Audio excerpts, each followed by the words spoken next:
Hey guys, welcome to tonight's live stream and video.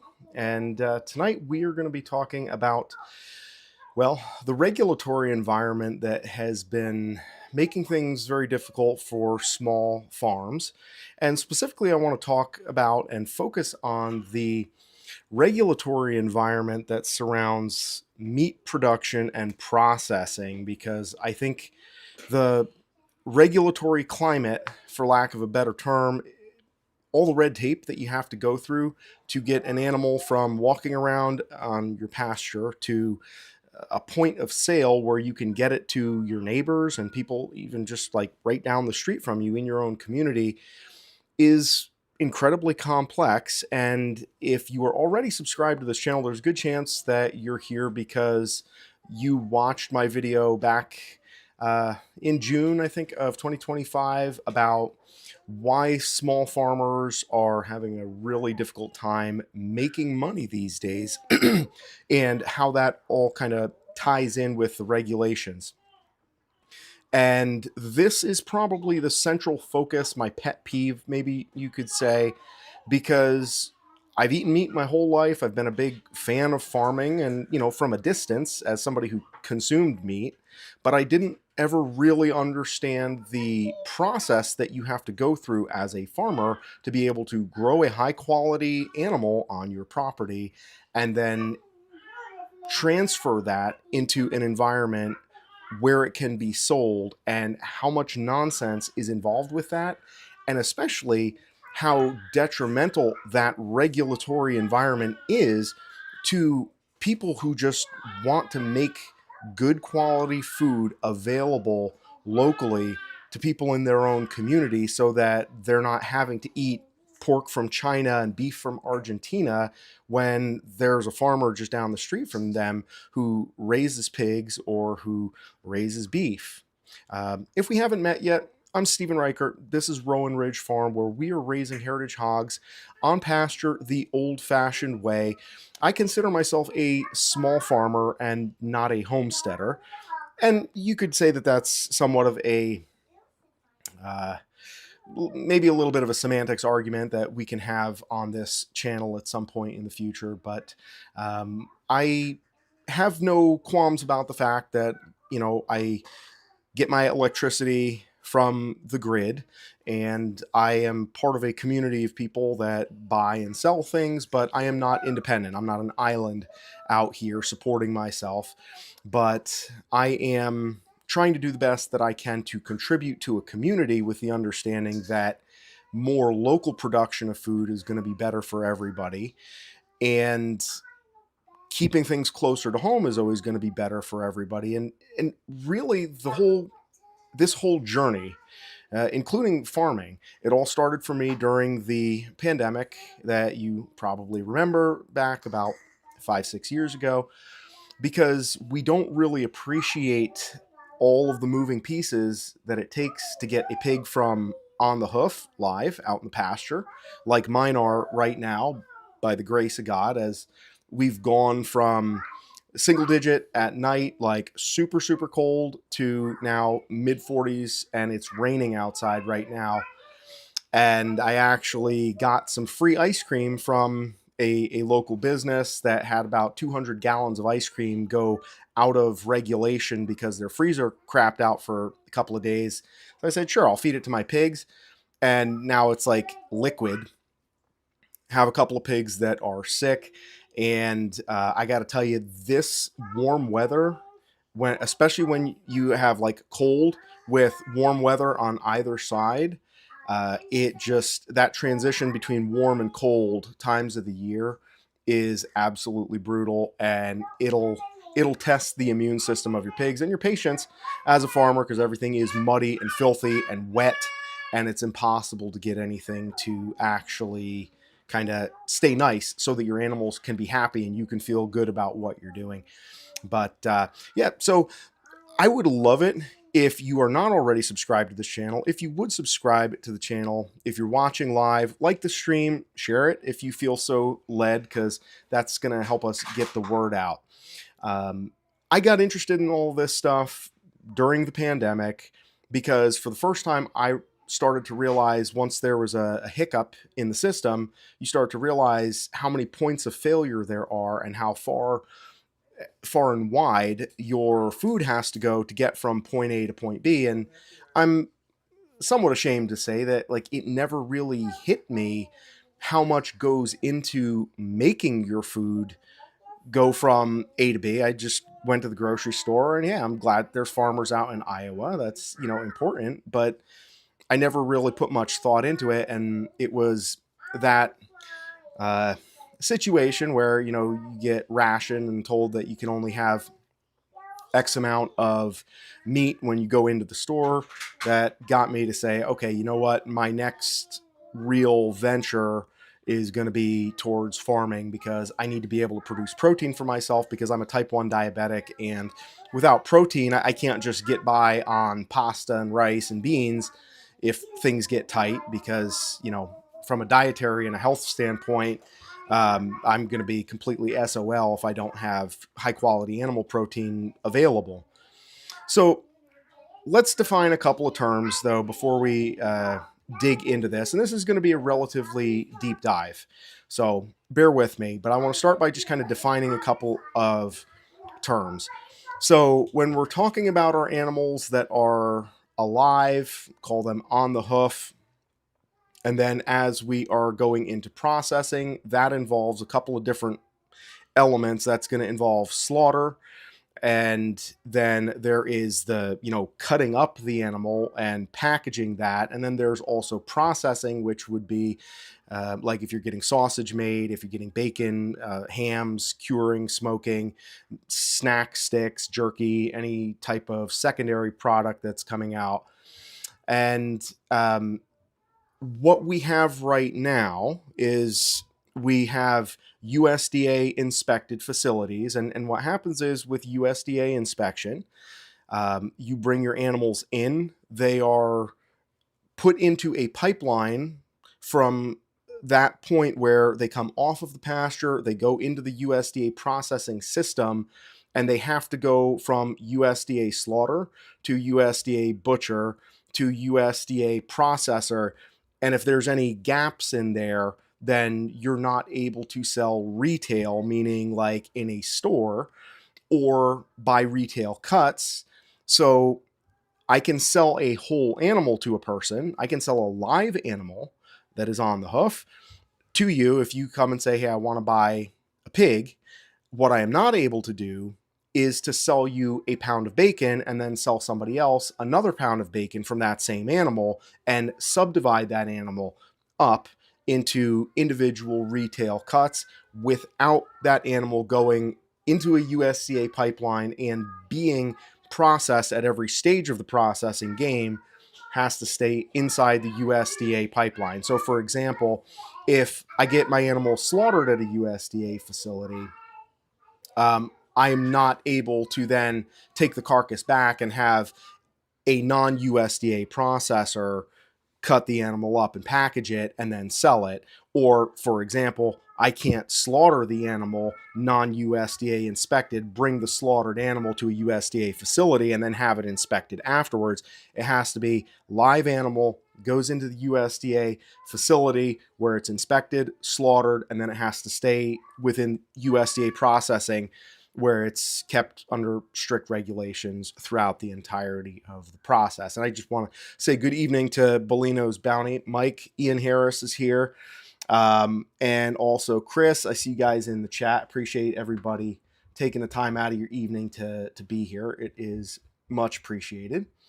So the USDA pipeline, that system is poorly understood because at the end of the day, the USDA meat processing system is not the only processors. There are non-USDA, which in New Hampshire, and I think this is a national, my nomenclature, the language is relatively the same. There's USDA and then non-USDA here we call custom exempt.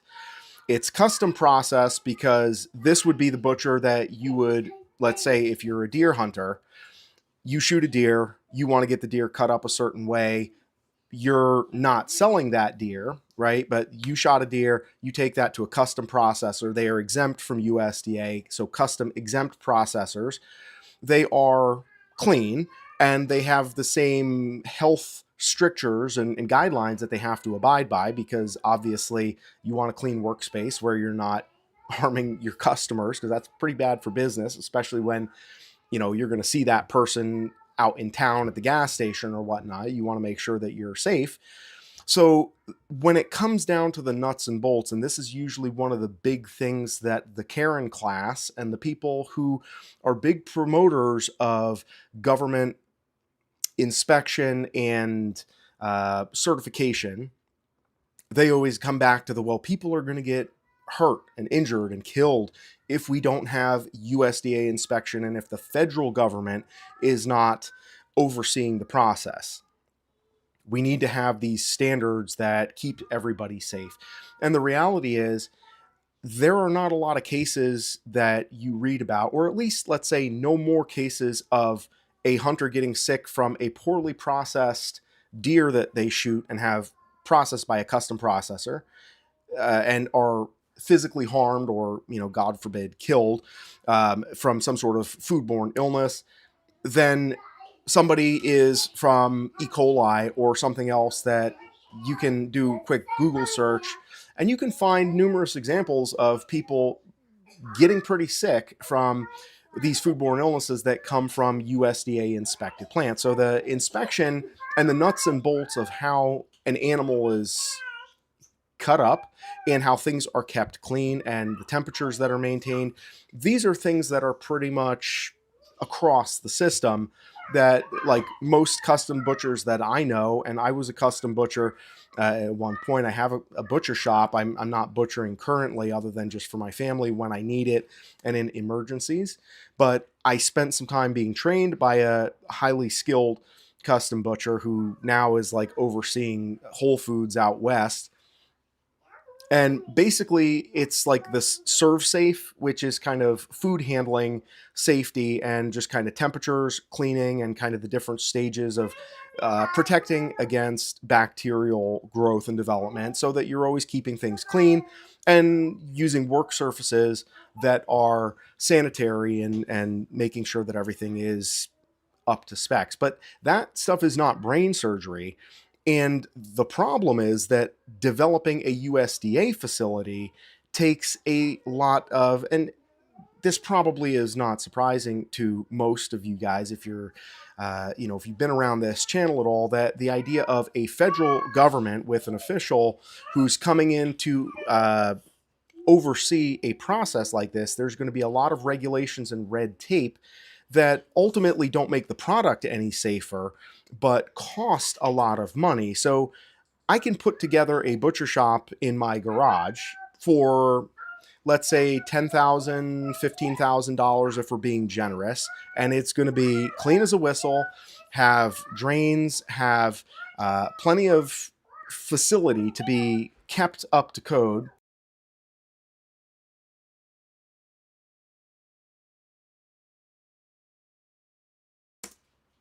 Can be kept up to code without any difficulty. Hey, Mike Stevens is here. Mike, this is actually a topic that you brought up, so I'm glad to see that you made it into this live stream.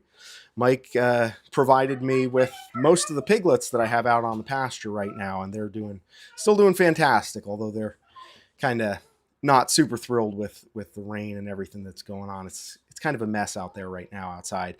But the point is that I can set up a custom exempt non-USDA butcher shop, $10,000-$15,000, and I can go to work. The problem is, the limiting factor is, how am I going to make a living as a non-USDA butcher? Now, on the flip side, right, we want to be able to participate in selling our meat instead of doing kind of the custom thing where I sell you a live pig, technically, right? So when I'm selling pork to people, I can't sell somebody a pound of bacon. I have to sell according to government regulations because I am not using USDA processors. So I can only sell you a live animal, and then once you have bought the live animal, then technically you are hiring the service of a custom exempt butcher who will then slaughter, process that animal up to your specifications because it's your animal, and none of the meat is being resold because technically it's your live animal, right? See the how it gets kind of sticky, and there's some legalese and some strict definitional adherence that we have to maintain in order to do it legally. So I can't slaughter a pig and then go on Facebook and say, hey guys, I have a pig in the cooler. Anybody want to buy it? That can get my farm shut down and everything taken away. That pig, I have to have a buyer. That money has to change hands before the slaughter, before it goes from being a pig to being pork, unless I am using USDA. So you can kind of see how the convenience is really the biggest thing separating the USDA product versus the non-USDA product, the exempt. Because I can tell you, I've eaten a lot of pork chops that I've cut up in my own butcher shop, which is not USDA. I've eaten a lot of non-USDA meat. I have never had any upset stomach even with any of that. And I've obviously eaten a lot of USDA processed meat as well. And the only difference is not qualitative in the actual meat. The difference is in the convenience when you're selling or buying, because I've taken about 15 minutes explaining kind of the nuts and bolts of these are the technicalities if you want to buy a pig from me, because I am a small farmer.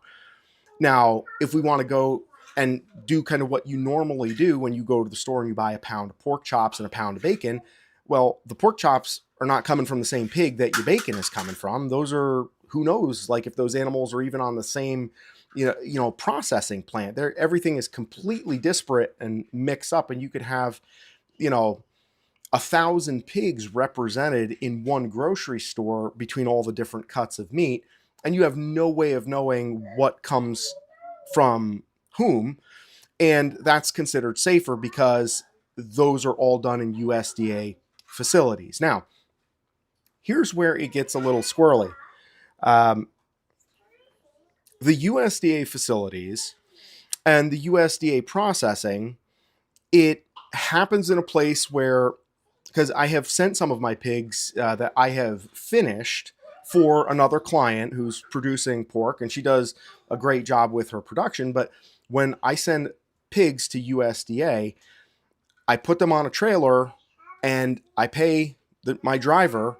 He takes them to the facility, which is like 2 hours away, at a certain date and a certain time. And then within 24 to 48 hours, they'll hold on to them there.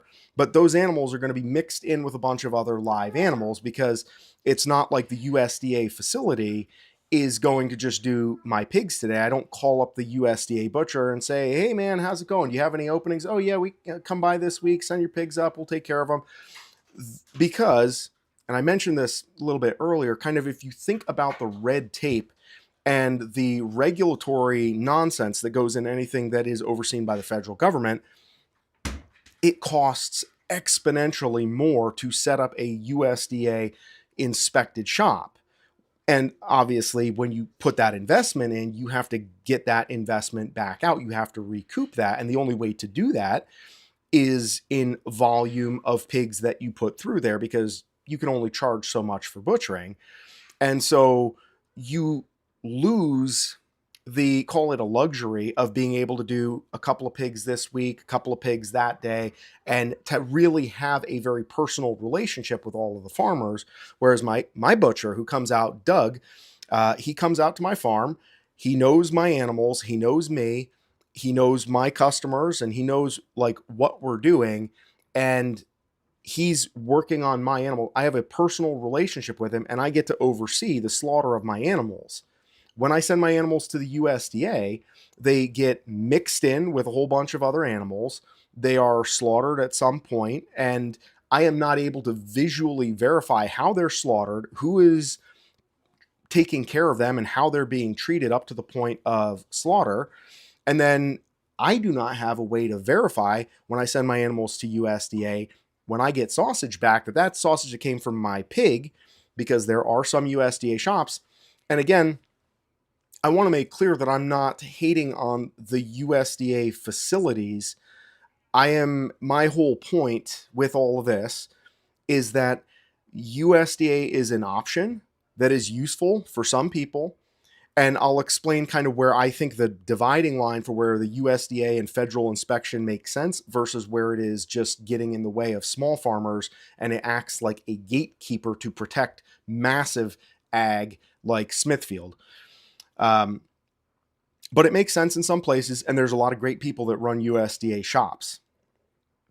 I just think that it is not a one size fits all that everybody needs to adhere to, and if you don't, then you're going to food poison your customers, and why would you ever want to go non-USDA, which is the way that it's presented in the media, and which is the way, fairly enough, I think that a lot of just people walking the street tend to look at USDA inspected. It means safer, better.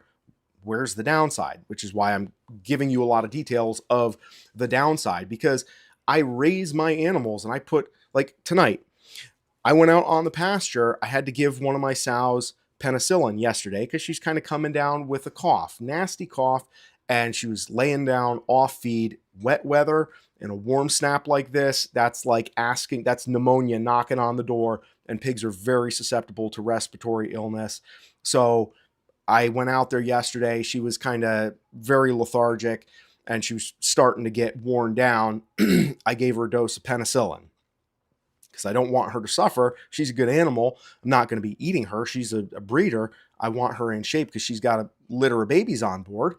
And so today, that first dose of penicillin worked.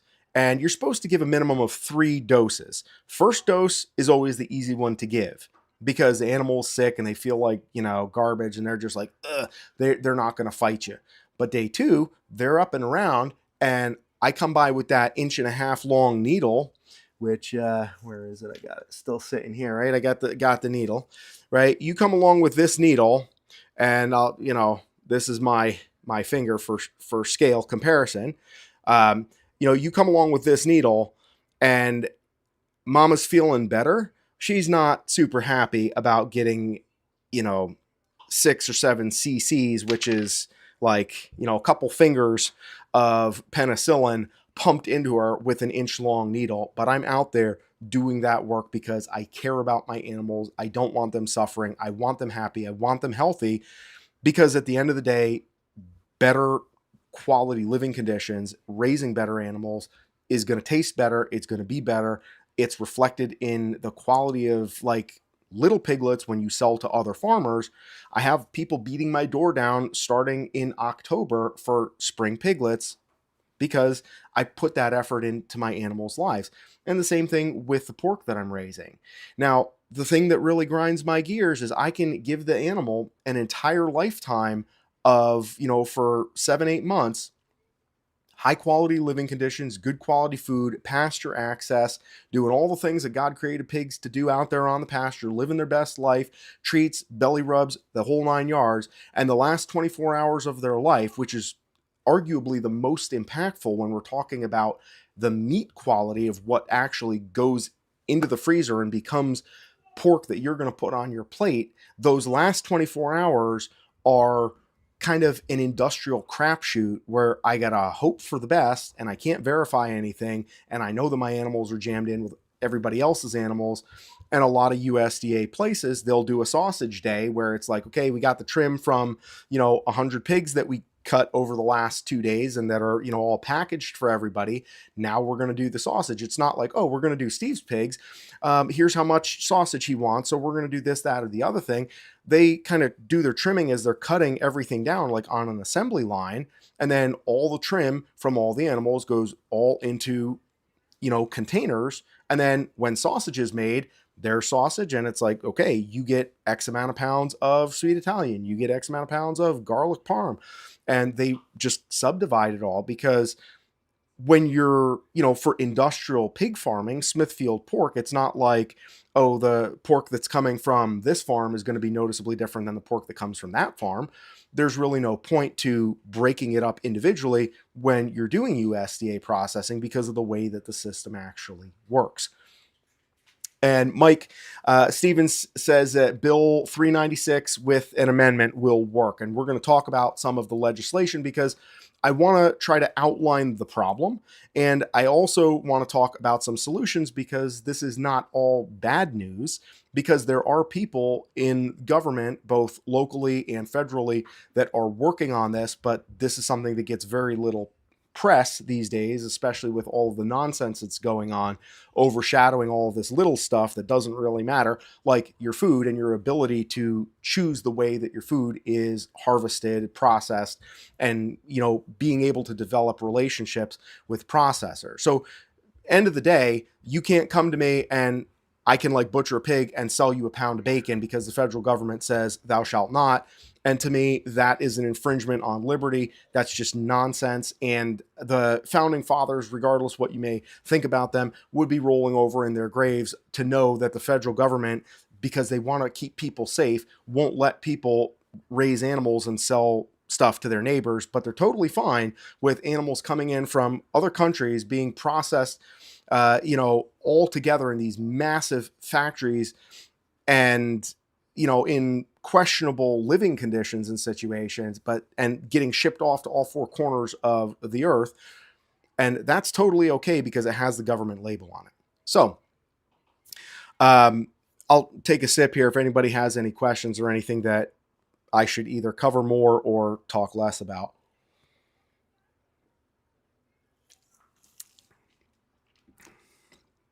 So, the big thing that makes the USDA more difficult is that when people come to me and they say, like I put an ad on Facebook, for example, because I want to sell some pork, people always want to just buy a little bit instead of buying the whole thing. And for example, here in New Hampshire, a lot of older folks live here. It's a high retiree population percentage wise in the population. And there's a lot of people that would love to get fresh pork from a farmer in their town, in their community. But the price, when you say, well, if you're going to buy a pig from me, you got to buy the whole thing or at least a half, because I got to sell you the live animal and then I got to make it kind of work based on selling you a live animal. That eliminates a vast majority of people because the cost of doing that, like to get a whole pig butchered, processed, the whole 9 yards, is going to be, depending on the size of the pig, it's going to be somewhere between $1,500 and $2,000.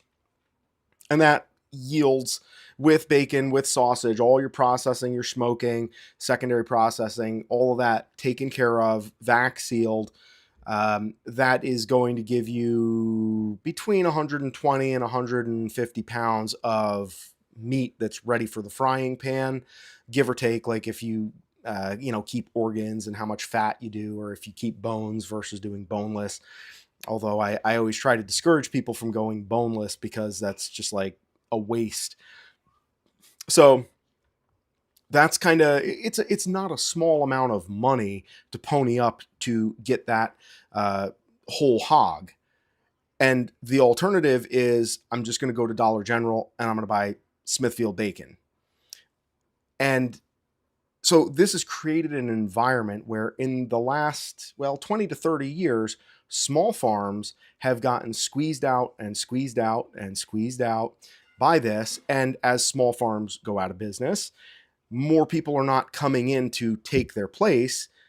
It becomes a hopeless thing because, right, you have like the bar of entry for being able to have a USDA butcher shop, which I like butchering. And there was a time when I was thinking about trying to take my little butcher shop here, take that up to the next level and go USDA so that I could process my own animals and all that stuff. When I looked at it, the cost to do that is astronomical. And the cost and the overhead is so extensive that you lose your ability to process for people in your community.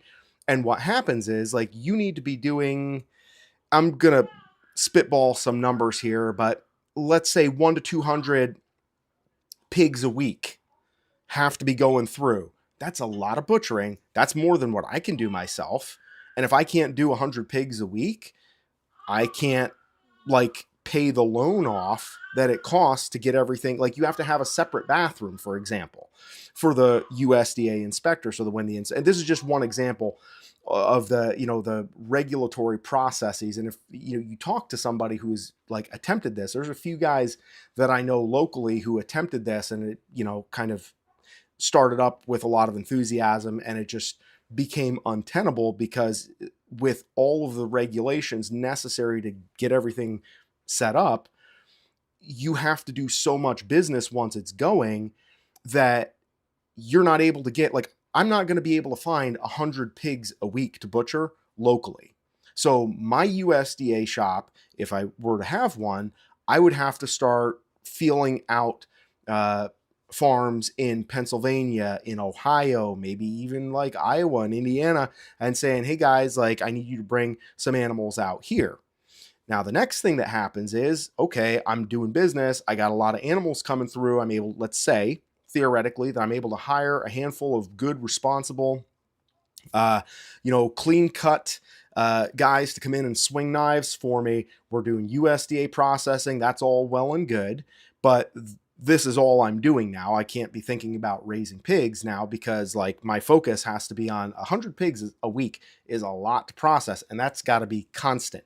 Otherwise, you're not paying that loan back, right? And Mike says, funny how USDA becomes extremely interested when money exchanges hands. And that's exactly it. And that's the reason why I have been pushing back on the USDA and these regulations, and the fact that these regulations are not optional. They're not there if you want them. They are there as a mandate. Thou shalt not, otherwise go to jail, have your farm taken away, animals confiscated, etc. It's not there to help you. It's there to gatekeep so that small farms can't gradually grow into bigger farms by building a better mousetrap and having some competition. You either are massive where you have the money to, and if you look, I have seen a couple of things recently about I think it's Tyson or Purdue, somewhere out west. I want to say New Mexico or maybe even Colorado, where they closed down a processing plant and it put the entire town out of work because the entire town was employed there. Because running a USDA plant, it's not like there's, Bob's USDA shop and they cut for a few people in their community. Everything has become so siloed because big ag controls all of the regulations, and it's like a snowball rolling down the hill. So I can't start a USDA shop and compete with any of this stuff. And Smithfield Pork, they own all of their own processors, and they have so much money that building a, $10 million plant and putting X amount of number of hogs, however many they need, they just contract their farmers to supply them with more.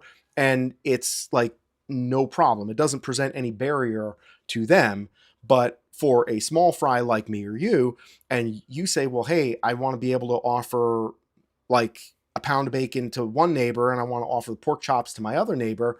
Why can't I do that? Like, I can't afford to get a USDA shop, and I don't really feel good about sending my animals away, like 3 hours away, to a USDA shop.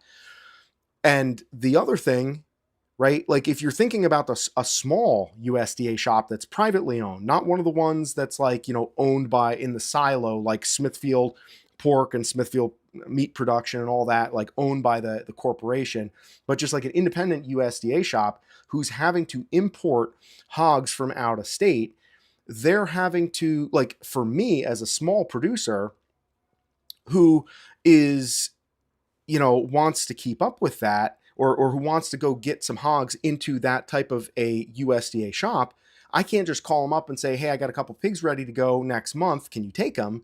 They're going to be booked out like a year in advance.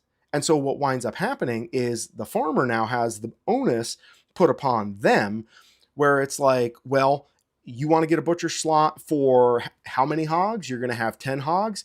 Okay. And there's minimum. So you can't just send us one hog and butcher it. You are going to get a butcher date for 12 months out, maybe 18 months out.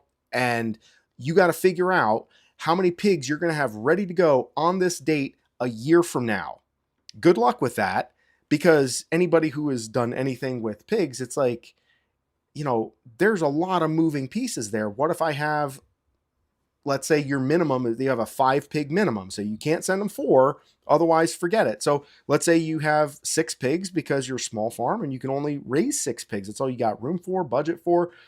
Well, a couple of your pigs get sick and they die, and now you have 4 pigs. Well, all the money that you were hoping to make from selling those cuts from the remaining healthy animals, well, you're out because you set that appointment and now you're under the minimum. And the USDA, they don't care because they have a truck with like 300 pigs coming from Iowa. They're not worried about the small fry from like a couple hours away. And so you lose all of that personal connection. And so the idea of the inspection being a substitute for personal accountability, which is always my answer to the Karen class that is pushing for inspection and federal involvement, is transparency and accountability is worth a hell of a lot more than checking boxes on regulatory paperwork. Because at the end of the day, I know that if I'm selling pork chops to my neighbor and my neighbor gets sick, I can't just run away from that. I can't pay them with a lawsuit. I can't make that go away. That's something that I'm going to be hearing about every time I go to town. I mean, even if I needed a perverse incentive to make me want to be a decent human being and not get people sick, there's accountability on a personal level, and there's also transparency because my neighbors and the people in my community can come over to my farm. They can see where their animals are coming from, and the animals are not traveling all over the place. So this is where I would say the value of a USDA or federal inspection could be something where I would say it is valid or it has value. If you are shipping meat across state lines, I would say arguably like more than one state over.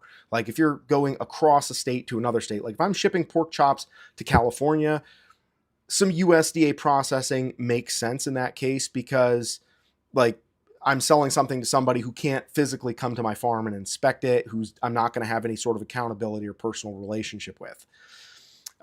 Certainly anything coming from out of the country, USDA inspection, that all makes sense, right? The problem is when we're talking about selling pork chops within my own community and to people in my town or restaurants or bed and breakfasts in my own community, a federal agency doesn't belong putting their oar in the water because all it does is makes things harder and it doesn't make anybody safer, ruins the animal's experience, because I would argue that all of the evil things that we associate with big ag, I mean, a lot of people complain about the, confined, the CAFO, the confined feedlot operations for growing pigs out.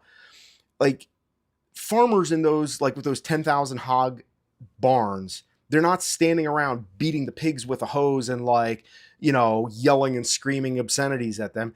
They want the pigs are temperature controlled. They have all the food that they can possibly eat, medical care. They're kind of, not living up to their full potential of pigness, but they're there to make money. And so you want to take good care of the pigs, but the real questionable ethical lines always come down to when you are taking animals, you're jamming them onto a truck, you're transporting them, physically stressing them, and then putting them in a new environment that they are not at all attuned to, that they're not comfortable in, and then you are slaughtering them in like large scale. Being able to do that in an ethically acceptable way, I'm not convinced that that is a thing.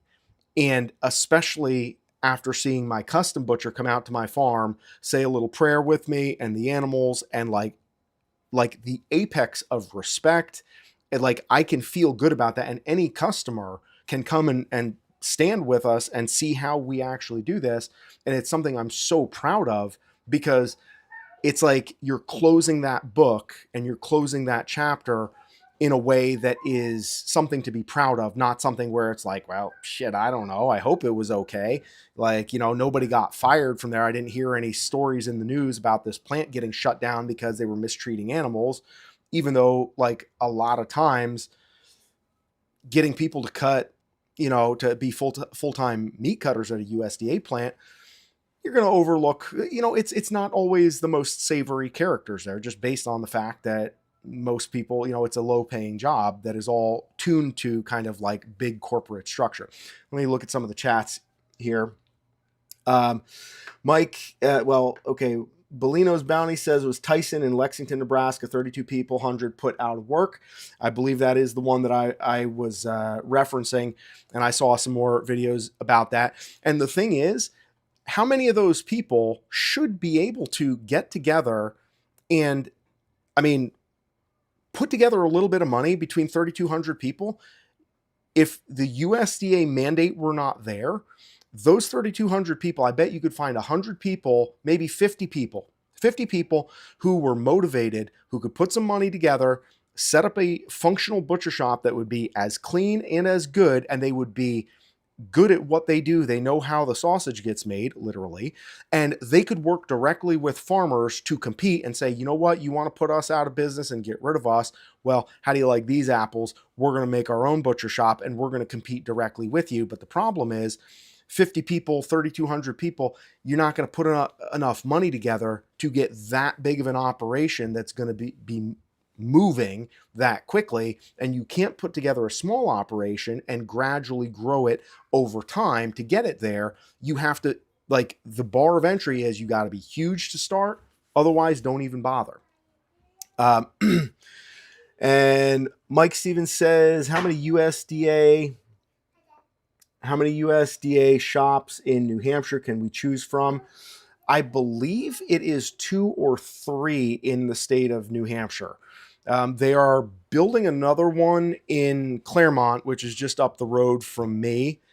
I believe I think there's 2 other ones. LeMay's, I think it's LeMay's. They're out east. I don't want to give the wrong info, but I believe there's 2 other USDA shops, and then there's another one in Massachusetts that's right over the border called Adams. And the thing that makes Adams very desirable is the fact that they don't have a minimum on the number of animals. So you can call them up and say, I have 1 pig, and like you can get it USDA processed. You can kind of start small and kind of dip your toe in the water and get there. The downside is that when I reached out to them the last time, it was like an 18-month wait list to get butchering going. And so I don't know that I'm going to have 1 pig in 18 months. And I don't want to say that I'm going to have like more than that, because now once I say that, now I'm on the hook, and you have to, go the whole distance. You can't just look at what you have and say, well, I have X amount of animals. I need to liquidate this much to be able to get some feed. So let's send these guys sausage and get it done, so that the farmer is able to actually roll with the punches. That's completely taken out of your hands in favor of the big system where we're doing 200 pigs a week, and you're either in that mix and you're rolling at those kind of volumes, or you're just out of the game as far as USDA stuff goes. Chris says the ship must be big enough to be seaworthy. Until then, you end up with the Titanic. There's some kind of hiccup and the whole ship sinks. Thus, the modern industrial. I'm trying to see. Thus, the modern industrial meat packing plants. There are fewer packing plants now than when people were complaining about the very few in Chicago during the muckraking days. And yes, that is absolutely terrifying. And the thing is, like, there's a lot of people who would love to be cutting meat. And like, I bet those 3,200 people who got laid off by Tyson, those people would, I bet they would love to be cutting meat. And there's a lot of farmers that would love to be able to work with a smaller place where they have an individual relationship with the people that are cutting their meat, not load them up on a truck and see you later, have a nice day. Because a lot of the farmers that are raising big volumes of cattle, I think, get maligned and painted in a bad light, because we think, oh, they're raising confinement feedlot animals and they're these, evil, money hungry, whatnot. Like, they have to take out a big loan in order to build their system to feed that number of animals, because they can't have fewer animals than, producing 1 or 200 pigs a month to go out, because that's what their contracts are for, because they can't sell directly to their community. So as a farmer, I can't sell directly to you or to, people in my community, I have to go to Smithfield, and Smithfield says, well, the only way I'm going to do business with you is if you're finishing 1,000 hogs a month, let's say, or maybe 5,000 hogs a month. So that means I need X amount of barns that are going to have pigs growing at different stages year round, and it's got to work. And just say, oh, you know what? Let me just start small and build a small barn, raise 100 pigs a year, and then I can get those cut up here and there, and I'll sell those to people in my community. No, that's just like everything is set up against that. So let's talk for a second now, having kind of outlined the problem, which there are a lot of problems. And at the end of the day, it's just as simple as people don't understand this. Like, I'm ashamed to say that before I started farming, I had no idea the amount of nuance and technical detail that goes into making a pig into bacon or pork chop. I had no idea, no concept of any of that. And now that as soon as I started raising my own animals, I was like, wait a minute, I can't just sell pork chops to my neighbors because I have to sell them a live animal. And again, like I think Mike said earlier, the USDA only cares as soon as money changes hands. Because if there's a deer in the picture, I can give away bacon. Like, I can give free bacon to like every Tom, Dick, and Harry in my neighborhood. Nobody's going to care. Nobody cares whatsoever. But God forbid I say, can I have $5 for that bacon? Now all of a sudden it's a problem, and I got somebody showing up, knocking on my door, kicking my doors down. And there was a guy this is the raw milk guy, Amos something. He was a Mennonite, I believe Mennonite or Amish farmer in Pennsylvania, Lancaster County. It was a big controversy about a year ago, and I don't know all of the nuts and bolts about this, but it had something to do with him selling raw milk to people, and they wanted to make an example of him, and they, kicked his stuff in and took a whole bunch of his stuff and made things very unpleasant for the guy.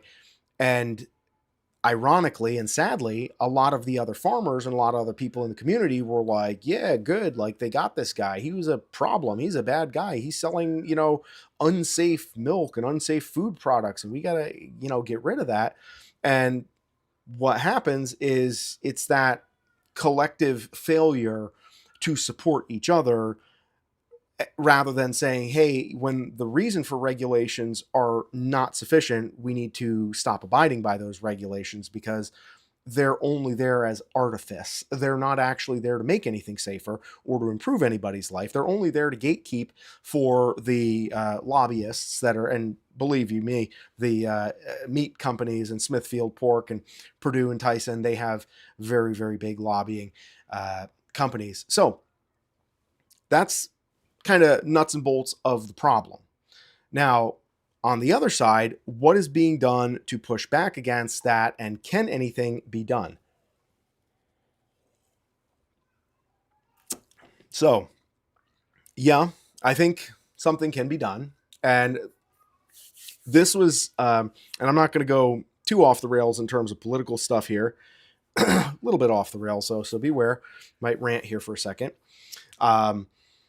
My big fallout with Donald Trump came from, it wasn't bombing Iran, although doing that on behest of Israel, not something I was crazy about. The Epstein thing was definitely something that really ground my gears as well. But the big thing where I was just like, done, I'm out, is when he started dropping his pants and defecating on Congressman Thomas Massie. Thomas Massie is the sponsor of the Prime Act. And worth Googling, worth looking up. This basically removes the federal mandate for small farms. So if you are, I don't know exactly what the volume is to be considered a small farm, but basically for smaller farms that you do not have to go through USDA processing to stay within federal compliance. The only thing it says, hey, we're going to give you a pass on the federal mandate based on the size of what you're doing, and assuming that you are only selling your meat locally, intra-state. So the meat is not crossing state lines. And as long as you are abiding by any state regulations that are in place, The federal government is going to come kick your door down if the state doesn't have a problem with it. And that's going to be how we're doing it. And basically, the Prime Act repeals, I believe it's the Wholesome Food Act of 1969 or 67. It was LBJ, the Wholesome Food Act, which basically enforced or put in the USDA mandate that states couldn't say, well, hey, here we want to do it this way. Uh, you know, they kind of said, we don't care what you say on a state level. You have to do it this way because we're the federal government and we're going to make you do it our way. The Prime Act, which is still very early days, it has not been voted on in Congress. It has not been voted on, certainly in the Senate, and it's not after the Senate would go to the president. But I don't know kind of what's going to happen to this. I haven't heard a lot about it because it's still fairly early days, but getting that out of the way and having that out of the way, meaning like getting it through Congress so that, we can pass it on to the Senate, would be a massive, massive step in the right direction, because it would bring to some public attention the fact that small farmers, your neighborhood farmer who has to work a job off of the farm, because here's the thing, if I could just cut up my pigs and sell them, like I could probably quit my day job within a year or two if I didn't have to worry about all the nuts and bolts of the USDA mandates and regulations. There's enough people here in my community where I could sell pork to, and I could grow my business easily enough, because my market would go from like this, people who can buy a whole pig, to people who just buy bacon normally but would pay a little bit more for a higher quality product that's raised a little bit better. And, I wouldn't be putting Smithfield pork out of business, but I would be able to make enough money to where I could pay my mortgage and I could support my family just doing things this way. But the USDA mandate that is shoved down my throat, it makes it very, very difficult to do that, because it adds in all of these other dynamics that come from outside and that make all the logistics and the timing, and where everything is getting front loaded for months and even in some cases years ahead of time, where if one thing is a little bit faulty, you have one thing that goes wrong, a couple animals get sick, or something doesn't go to plan, then the whole stack falls over, and now what are you going to do? So you kind of have to go big or go home, and that does not a secure food system make, because at the end of the day, we're relying on out of state and out of country sources for our food, when we have farmland and people who want to farm, who want to grow this food, who want to support their communities all over the place. Like you guys are here. There's 877 when I looked last. Oh, subscribe to this channel if you haven't subscribed already. I'm trying to get monetized so that I can do more of this stuff. But I got 800 and change people that are here, and all I do is talk about small farming and why that's important. And there is value in this, and people are feeling that and coming back to this.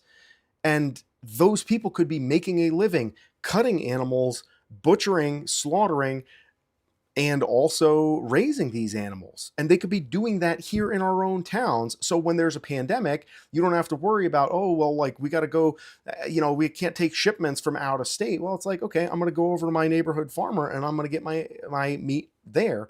And there's enough to go around. And that's what needs to happen. Okay, let me go to the chat here for a second. Chris asks, if you sold the pig for an elevated price but offered complimentary butcher services, how close is that skirting the line? Good question. So and the answer is it depends. Because none of this stuff matters until you piss off the wrong person. And that may be somebody in a regulatory capacity who's pissed off because you're doing YouTube live streams like some kind of dingus and talking about, how the USDA is gatekeeping against small farms to prop up the industrial agricultural system, and making these kind of off the cuff allegations and speaking out of pocket. So in other words, you could say, hey, I'm going to give you bacon for free, but I'm going to sell you a really expensive dozen of eggs. Right? Like that's kind of one of the ways to look at it. And there's a number of different ways that you can do this. One of the things I do, and this is not really a workaround as such, because the thing that I'm really selling is the education. But I do classes here on the farm. And actually, next weekend, we were going to have a class today, but I postponed it, which thank God I did, because my buddy Kent came over and we castrated like 7 piglets. He cut his first two. Excellent rookie castration performance, I have to say. Very, very impressed. He did a fantastic job. And we got a bunch of the babies weaned, and I did a whole bunch of like medical crap and just got some stuff out of the way. But we were supposed to have a class this weekend, and it was the Homesteading Pigs 101 class, because there's a lot of folks that are homesteaders here in the free state of New Hampshire, and they want to kind of learn about, they got all these questions, and so they can come over here, they can hang out on the farm. We'll show them around. We'll show them our operation. We go through, we have at nhpork.com/classes is the website. And, you can see in the description the link for our email list and all that stuff if you want to connect with us for some updates about that. But we're doing a class next Saturday, the Homestead Pigs 101. I'm going to do a castrating class. I think I'm going to make that a separate one. And I think maybe at some point do like a breeding class, because at the end of the day, the amount of land that I have, selling pork is not gonna is it's not really going to be a viable option unless I have everything strictly buttoned up and I have like every spare part of my land constantly being pressured by the animals. And that's a pain in the butt, and I don't want to do that. So I'm going to do as much as I can in terms of selling pork, but also try to sell content. I think the YouTube stuff is part of that, because my goal is to get more people into the farming so that we can kind of diffuse this burden of food production and get the laws tuned up within our state. And Mike mentioned earlier in the chat, House Bill 396, the 2025 version, I believe, the 2024 version of House Bill 396 was something about transgenders bathrooms. That did not pass. That's a whole nother conversation there. But if more people were farming, we wouldn't have to have bills in our congressional house to explain to people which bathrooms they should use. Like, I just spent a whole afternoon doing some gender affirming surgery on some pigs, and now everybody is clear about what goes where. So we just solved that problem. But House Bill 396 is currently in the New Hampshire State Senate, waiting to be voted on, hopefully this spring. Is like the Prime Act, where it removes the USDA mandate, but only for the state of New Hampshire. So that means that intrastate sale of meat is okay, but it doesn't protect me from the USDA as long as the USDA federal mandate. It's kind of like California with the weed. Like, they say, hey, we're legalizing weed here, but there's still a federal ban on it. So the federal government can still come kick your door in. They're probably not going to bother unless you piss off the wrong person. But that option always is, that ball is in their court, and they get to make that decision about whether or not your door is getting kicked in. And so if New Hampshire passes this bill, which I hope and pray that they do, and there's been a lot of discussion, and again, the Karen class that is very, oh, everybody's going to get sick, and unscrupulous farmers are going to be, just raising their animals in crap and selling like fecal infested cuts of meat to their clientele because they can, and it's a quick buck. So why wouldn't a farmer who has to like do this for years on end to get to the point of being able to make a sale in the first place, why wouldn't they just risk everything to sell one, low quality, fecally infested cut of meat to an unsuspecting customer? Probably not something that's gonna happen, but I digress. Dodson Highland Cattle asked, what kind of pigs do I have? So I will take a quick rabbit trail on the pigs that I have. I have a purebred Tamworth herd. I have a purebred Old Spot herd, and a purebred Berkshire herd. And then I have F1 crosses, F1, and you may know this already, but I'm just for the benefit of anybody who's not super involved in breeding, F1 means like a first generation hybrid, which is when you cross two purebred parents from different breeds. It's a cross, but it's a first generation hybrid. So that first generation of crossing yields hybrid vigor or heterosis, which makes for faster growing, hardier animals. And so those, like the Old Spot Tamworth crosses, are really nice because the Old Spot has a little more fat, little docile personality. The Tam's very hardy, great on pasture. They can get it done in very austere conditions, good mamas, and crossing them. I've had really good luck with those crosses. And then the three-way cross is kind of what I'm working into now with the Berkshires, crossing like purebred Berk, purebred Tam. And then I kept a couple of gilts out of those litters, and those I'm going to cross with an Old Spot boar so that you get, they call that, I guess, like a three-way cross. And so purebred Old Spot boar with the F1 Tam Berkshire cross, and then we'll see what happens. And we're going to keep track of everything and see where that goes. But they are all heritage breeds, meaning that they're not bred to be the fastest growing industrial, like what you see in most of the industrial pork production operations. And I could talk about my pigs all day because I like them. I like them. They're good animals. Okay. So House Bill 396 basically says, hey, we don't care what the federal government says. We're not going to go after farmers as long as they are abiding by some guidelines. Now, I looked these up, and I'm just kind of reading this stuff here, what the regulations are. New Hampshire House Bill 396 would allow sales of meat, process them by a custom exempt butcher within New Hampshire under the state law. It would still be subject to federal guidelines, so you could still get dinged for that. And there's a couple of, let's see, there's an amendment.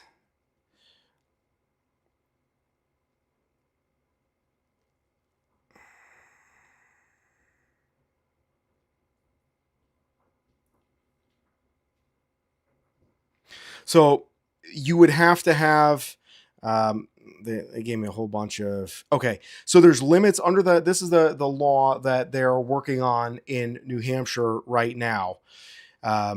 You have to register with the state. And again, this is something that also the Prime Act does on a federal level. And I'll be candid and tell you that I'm not crazy about the fact that, it's like you're trading a federal agency for a state agency. And so you have like Karen government types that are going to be coming in only now instead of being in a federal thing where they're further away. Now they're in your backyard and they're going to come bother you all the time. That can be somewhat of a downside, but this is the bill as it stands right now. You got to register with the state. So any farm that slaughters and butchers its own beef, swine, sheep, goats with the intent to sell intrastate commerce has to register with the New Hampshire Department of Agriculture, Markets, and Food. As part of registration, a farm representative has to sign a statement acknowledging that by not processing in a USDA inspected facility, that they are violating federal law. So basically, the state needs to wash their hands of everything and make sure that, that, hey, look, like we're not on the hook for it if the feds come kick your door in. And that has to be kept on file and up to date. There has to be a limit now with House Bill 396. Again, this is only in the state of New Hampshire, but other states do. I know Maine passed something like this very recently. There is a limit on the number of animals slaughtered, and the amendment sets monthly caps on how many animals each producer can process under the state exemption. So for beef, you can do up to 3 per month. Swine, you can do up to 5 per month, which I don't think I would be doing any more than 5 a month. Like 5 a month, like that's a pretty good size herd that you have where they're constantly growing. If you're doing like five every month after month after month after month, like that's not a that's a bigger operation than what I have. If I do like I think last year I did like 13 or 14 pigs, maybe 15. Um, doing 5 a month, like that's like 50, 60 pigs that you're doing. So that's a good, that gives you some elbow room, let's say. Okay. Up to 5 pigs a month, and then sheep and goats, 10 total per month. But nobody should ever do that because, well, sheep, I like lamb, but goats are just awful. I hate goats. And if you disagree, you can argue with me in the chat or the comments. And the caps are intended to limit the scale of this to make sure that we are enhancing and making a carve out to help grow small farms, which, hello, that makes a lot of sense. Like, we should be able to unshackle the small producers so that small producers can be more successful, can reach more clients, can build their operations, grow businesses. Who wouldn't do that? We got enough people. I mean, granted, people following like the farm life hashtag on Instagram isn't a great spirit level for everything, but we have a lot of people that are interested in this stuff. If people thought that, hey, you could raise animals, sell high quality pork, high quality beef, chicken, whatever you're selling, and make a living doing that without having to go way out of, like, where you could start gradually. I work as an RN in the hospital, and working a good job that gives me enough time off, I've been able to like ease my way into it where I'm at a point now that if this bill were to pass, I could probably, within 2 to 3 years, I could get myself completely off of any need for off farm income. And that's a pretty decent runway to have, like a 4 or 5 year ramp to go from, just starting out, having never raised a pig before in my life, to being a reputable breeder. Hopefully, still, I mean, at this point, I'm a reputable breeder. I haven't goofed anything up that bad. And to be able to have educational services that I provide, and pork, and feeder piglets, and breed stock, and all that kind of thing. Like, that's a pretty quick ramp to be able to do that. But the pork is the one thing that's missing, because it separates me from so many people in my community that would love to buy from me. But it's like, until I scale up to be able to meet the demands to be able to go through a USDA processor, forget about it. And I can't just do the processing with it, or like do the slaughter with the USDA and then butcher it myself, right? Because I thought about doing that, but once it comes out of that USDA system, that USDA pipeline, it's no longer, you can't, you lose all the benefits of having it within the USDA system and the USDA labeling. At that point, it's just that all goes out the window. So you kind of have to go, once you start in with the USDA, you got to go the full distance there, and you don't really have any other choice there. Yes, Amelia, what can I do for you, sweetheart? I just came to say hi. Oh, okay. You're not going to bed yet? Okay, good. You can wait up a little bit. Be a good girl. I love you, sweetie. I'm almost done here. Okay, so and then the humane and sanitary slaughter requirements, just to close out House Bill 396 here. So there's 3 and 4. The humane and sanitary slaughter requirements. The bill requires that the slaughter takes place at a designated area on the farm that is maintained in a sanitary condition, and that it's done in a humane manner by the owner or the owner's full-time seasonal employee, which I believe a custom butcher would count as far as that part of the regulation. And as it is right now, like, we're not, the animal is separated, and I have a designated area where I try to move the animal to that is easily accessible with the tractor, that's separated from the other animals. And it's, we do that anyways because we want everything to be clean. And then refrigeration timing. After slaughter, the carcass must be placed in refrigeration at 41 or below within 12 hours of the slaughter, which is kind of, pretty straightforward. You got 12 hours from the animal getting put down, and then within 12 hours, they got to be cooled. All of that seems very simple, very straightforward, very reasonable. The only thing I'm a little bit leery about is just kind of the registering with the state. But at the end of the day, New Hampshire is pretty hands off. I don't think that they want to put their oar in the water. They just want to make sure that they can sign off on things so that they're not on the hook in terms of any federal issues that may come up. And what I mentioned earlier, because Chris asked about kind of some ways to skirt, kind of dance in the gray area a little bit. One of the biggest problems here is that with the market so small, due to the USDA regulations, the competition is very fierce. And I have found that, like, if you want a farmer who's going to be a good mentor, find somebody who's at least 100 miles away from you and has no overlap with any of your business dealings and vice versa. And they'll tell you all the secrets, all the stuff. Ask somebody that's like in your town who's able to actually come to your farm and take a look at things. And they'll just be like, oh, yeah, looks good. Yeah, no problem. And they'll just go on their merry way, and they'll let you waste your entire operation because the competition is so fierce, and there's no room, the way a lot of people look at it, with the, as farming gets harder and harder to make a buck doing it, the market shrinks and collapses. And as the market for stuff that's grown on small farms gets smaller and smaller and smaller, that all gets consumed by Smithfield pork and the like. And then they just build everything up and up and up. And it just gets, again, it's a snowball, and you can get more stuff for cheap. And people are willing to, let the tail go with the hide, and they go down that path relatively quickly. And the people that are left, they're really holding on to their spot, and they don't want to share any of what they've learned, their hard fought lessons, with some newcomer who's going to, jump in and, undercut them. Because let's say if I'm doing this as my full-time gig and I've finally gotten to the point where I can do farming full-time, and some, newcomer shows up who's working an off-farm job and they're just kind of doing this as a hobby, they can undercut my price by, 10, 20%, and they're going to take possibly some of my customers. And maybe they'll come back eventually, but like that's going to mean the difference between being able to pay the mortgage this month or be able to keep the electricity on.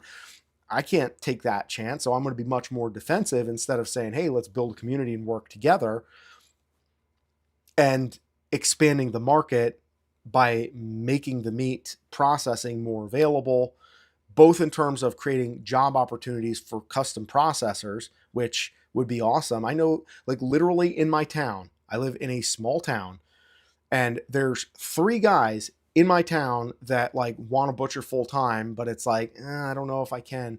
And so they're like kind of hanging on, waiting to try to decide whether they want to put the money into, opening a small butcher shop. And again, you got a small butcher that's like practically your neighbor. I can call them up anytime and say, hey man, I got a couple of pigs. Can you come and do them for me? And I can see what's happening. I can see every part of the process. I can verify. My customers can be there. They can verify.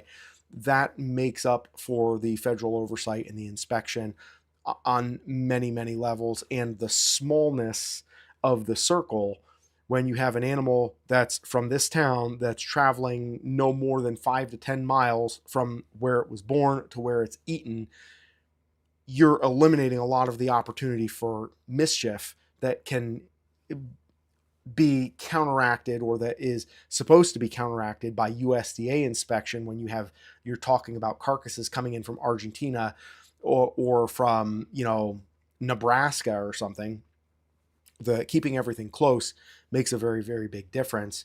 And again, when you have a pandemic, or you have a financial issue, or when you have military conflict or terrorism, or, God forbid, like all of these things that can go wrong. We've seen these things happen before within at least my lifetime. I'm old enough to remember this kind of thing. Like, having a strong local community food production where, okay, maybe nobody's going to be getting fat on what we can grow here, but we can feed ourselves. That makes a much, much stronger nation, makes a stronger state. It makes stronger people. It makes better people, I would argue, healthier people. And all of the things that most of us are arguing for and that we want from a social or political standpoint, the political stuff is so far downstream because in order to be able to effectively exert the leverage necessary to make changes in our political system, to make changes in our social system, we have to have the independence that we completely and totally lack because we rely on others to do it for cheaper in China, in Iowa, somewhere across the country, and then ship it out here and send it to the Dollar General. But if more of us were able to do this, it's something that will grow. And that's something that I think that is my goal, to help get people to focus on that and help people understand, like, there's a market for this stuff. People want to buy good quality meat. People care about where their food comes from. And education is the biggest part of this because most people don't realize the way things are. They just think, okay, like, they have a nice label on my, when I go to the grocery store and I pick up my, my can of seltzer, oh, it's got some fresh strawberries on it. That looks good. This is where everything was produced. They're not seeing the reality of what it actually looks like and where it actually comes from. But when we can give people that experience, and that's one of the reasons why I am doing this YouTube channel, is because I want to bring people who are interested and maybe think about this from a standpoint of like, I don't know if I could do that. Like, I'm not, I wasn't born on a farm. I wasn't born in Iowa or whatever. Like, is this right for me? Like, who does this? What person who was born in upstate New York and moves to New England, like, that's not where farms are made. And like, this isn't like some big agricultural stronghold of the United States. And yet here I am and I'm doing it. So it's not brain surgery, and there's a lot of opportunity. A lot of opportunity. I mean, if you think about how many farms, and I don't have the statistics right now off the top of my head, how many thousands of farms close every year and they are not being reopened at a commensurate rate. So all of the slack that is left by those smaller farms closing, all of that slack is being pulled in by the big companies that are just snowballing and getting bigger and doing whatever is going to help their bottom line. And look, I am not here to say that we need the government to like outlaw Smithfield pork or whatever. All I'm saying is we need the government to get the hell out of our way so that we can spark the thing that makes America great, which is industrialism and the industry. And I don't mean like literally like the factory type of environment, although I mean in some cases that may be part of it, but I mean like that creative spark, that entrepreneurial spirit that says, hey, you know what, like, I have 10 acres. How many pigs could I raise? I bet I could do better than, these clowns out and, that are doing it this way over here. I'm going to go put my oar in the water and see if I can't give it a go and maybe do a little bit better. And who knows where that's going to go. You're going to build a better mousetrap and you're going to find out something that you're good at that you didn't even know was an opportunity that was there, and doing it in a way where we are bolstering, exactly, let the free market decide, because that's what it all comes down to.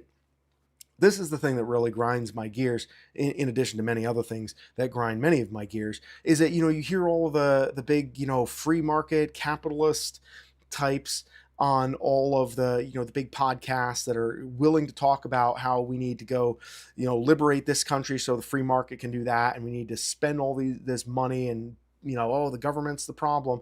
But like, they don't actually take a look at the regulations that are crippling the farmers in their own country that were like going away, going extinct. And this is something that makes a big difference in terms of being able to do stuff, because you're not free to just come over to my place and say, hey, can I buy a package of pork chops? Like, that's a crime. That's not legal. You can't do that as it currently stands. And why? Like, whose business is that? Like, if you say, hey, I want to buy this bacon, the federal government's like, no, you can't do that. That's not allowed. How dare you? Like, well, why the hell not? Right? And that's something that we should be able to let the free market decide, because one of my big focuses is one of many focuses. I like to focus on a lot of different things, I guess.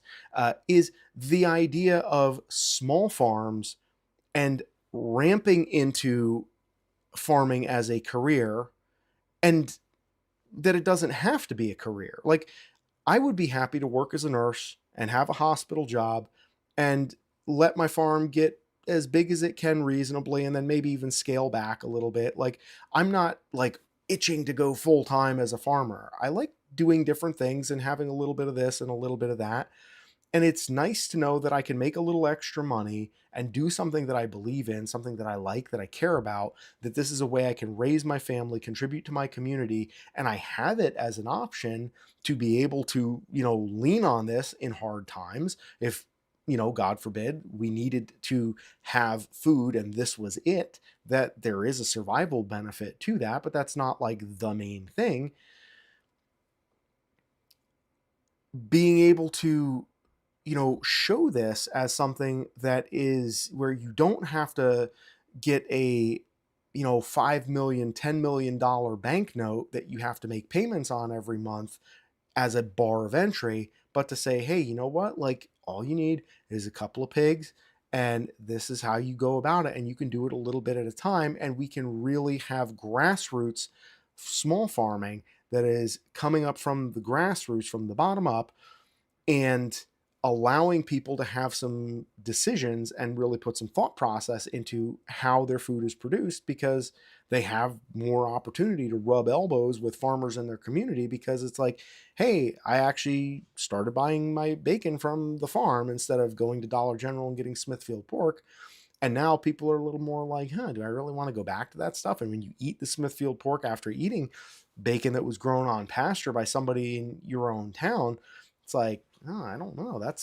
You can taste the difference. And it's kind of like, man, I mean, it'll do in a pinch, but like, it's not the same. And we develop and build a community and business, and the free market obviously has to be allowed to engage, because what we currently have in our country right now, just spoiler alert, is not a free market. It's they pretend it's a free market, but it's a free market within a very confined and constricted fishbowl that is regulated and gate kept by the federal government and other powers that be.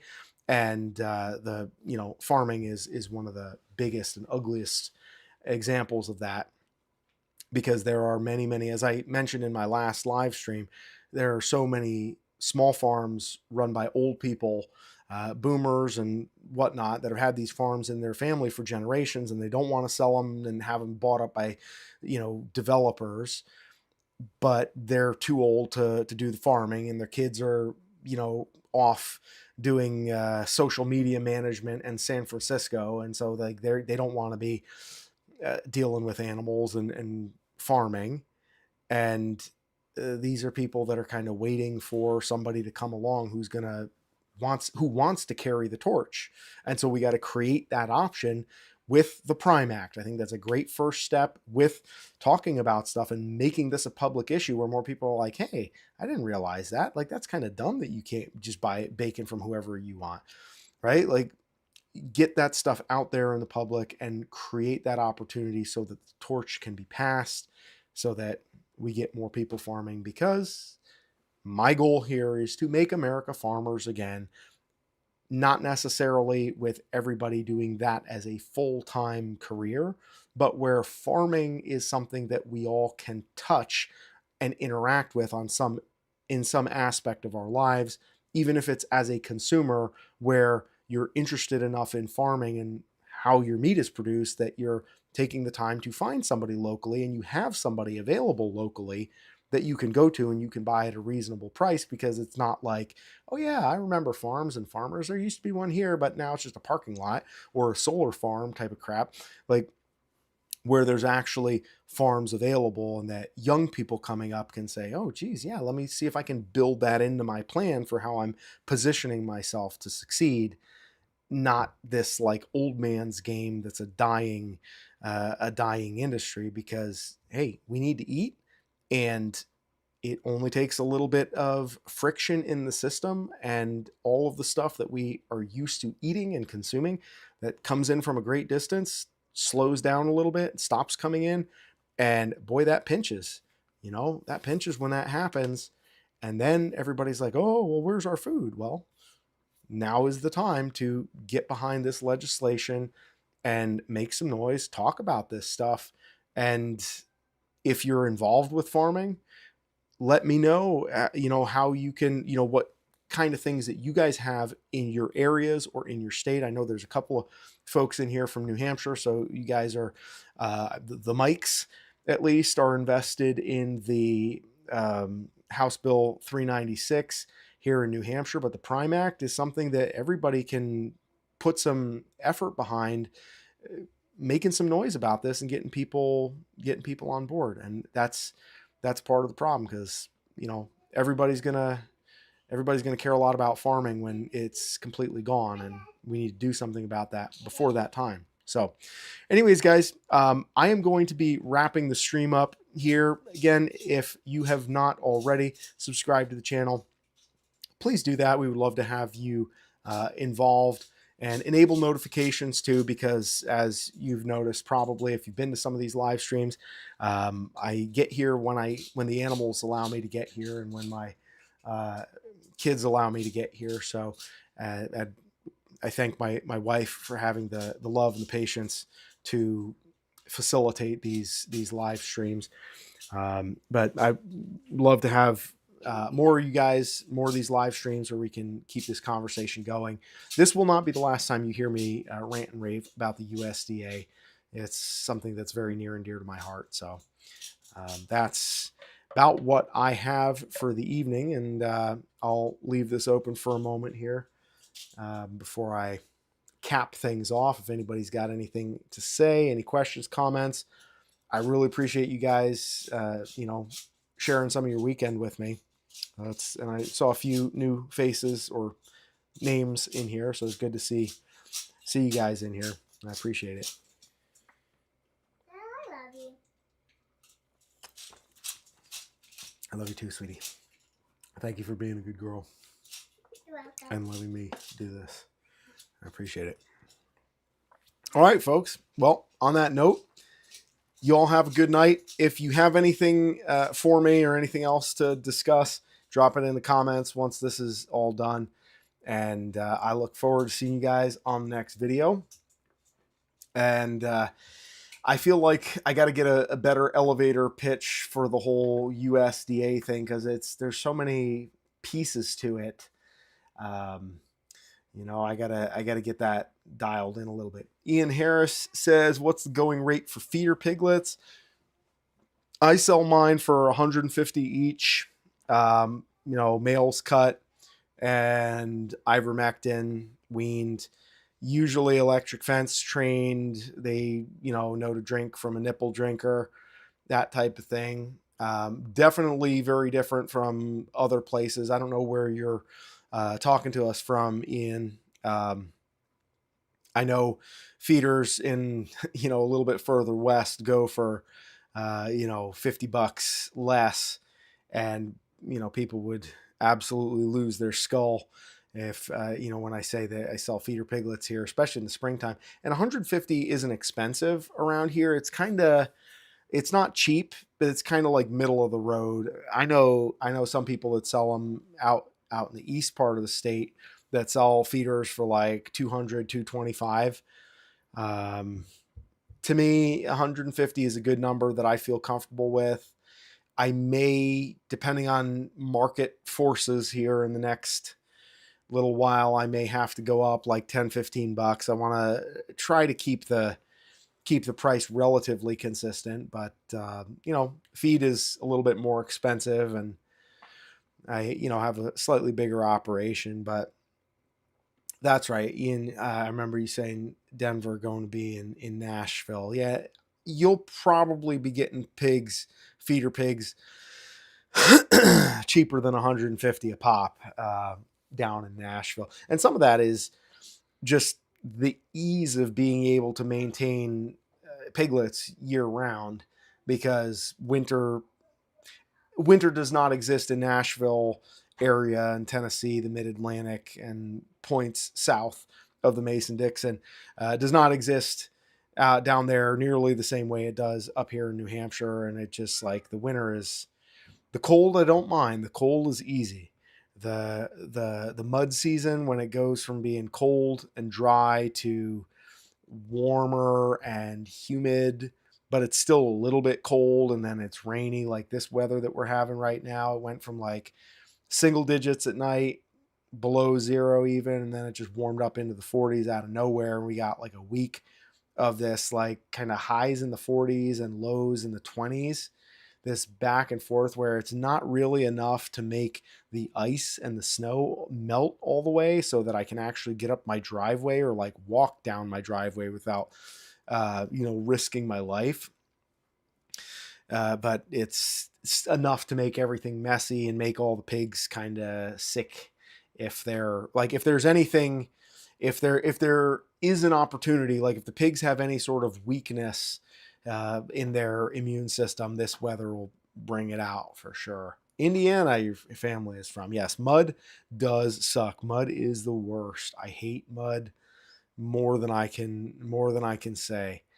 And I'm gonna be real happy in the spring once we get some green on that pasture. It's gonna be real nice. But right now, it's just, you got to grin and bear it. At least my focus is making sure that the animals have at least a dry place that they can sleep, and then after that, I gotta leave it in the Lord's hands, because otherwise I'm just gonna worry about it, and it drives me nuts, and I can't. It's like there's always stuff to worry about, and so I'm trying to just take it, not get out over my skis, just kind of take it as it comes. So, yeah.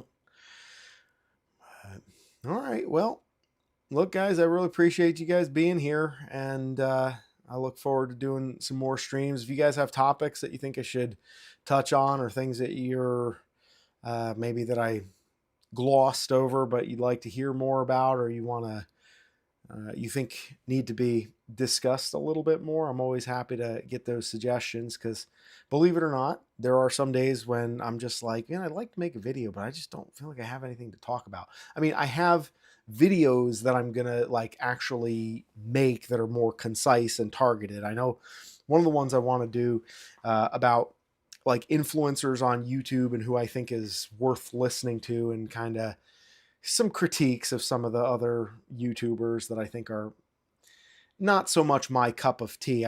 There's not really any influencers that I would say are like bad, or I hate them, or that they're, not worth, anything, but it's just, there's definitely some where I'm very selective with who I spend my time. And, oh my goodness. Well, look at this beautiful lady who super chatted me $1.99. Oh my goodness. Don't tell my wife. Just kidding. That is my wife.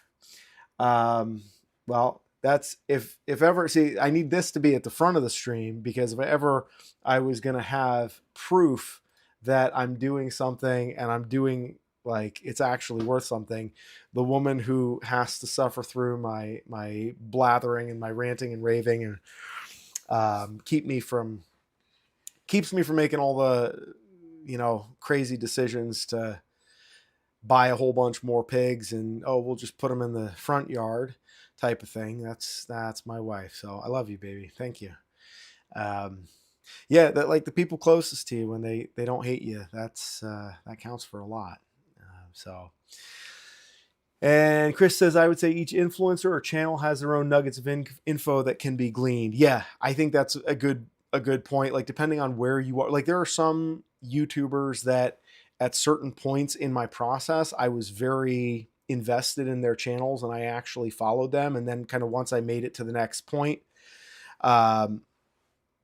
it kind of, you kind of outgrow certain channels in a way. And I don't mean that in a negative way, but it's like, well, I mean, to be fair, it's like a business, right? You serve a certain clientele, and some of these channels, they grow by serving farmers that are, or homesteaders in a starting point.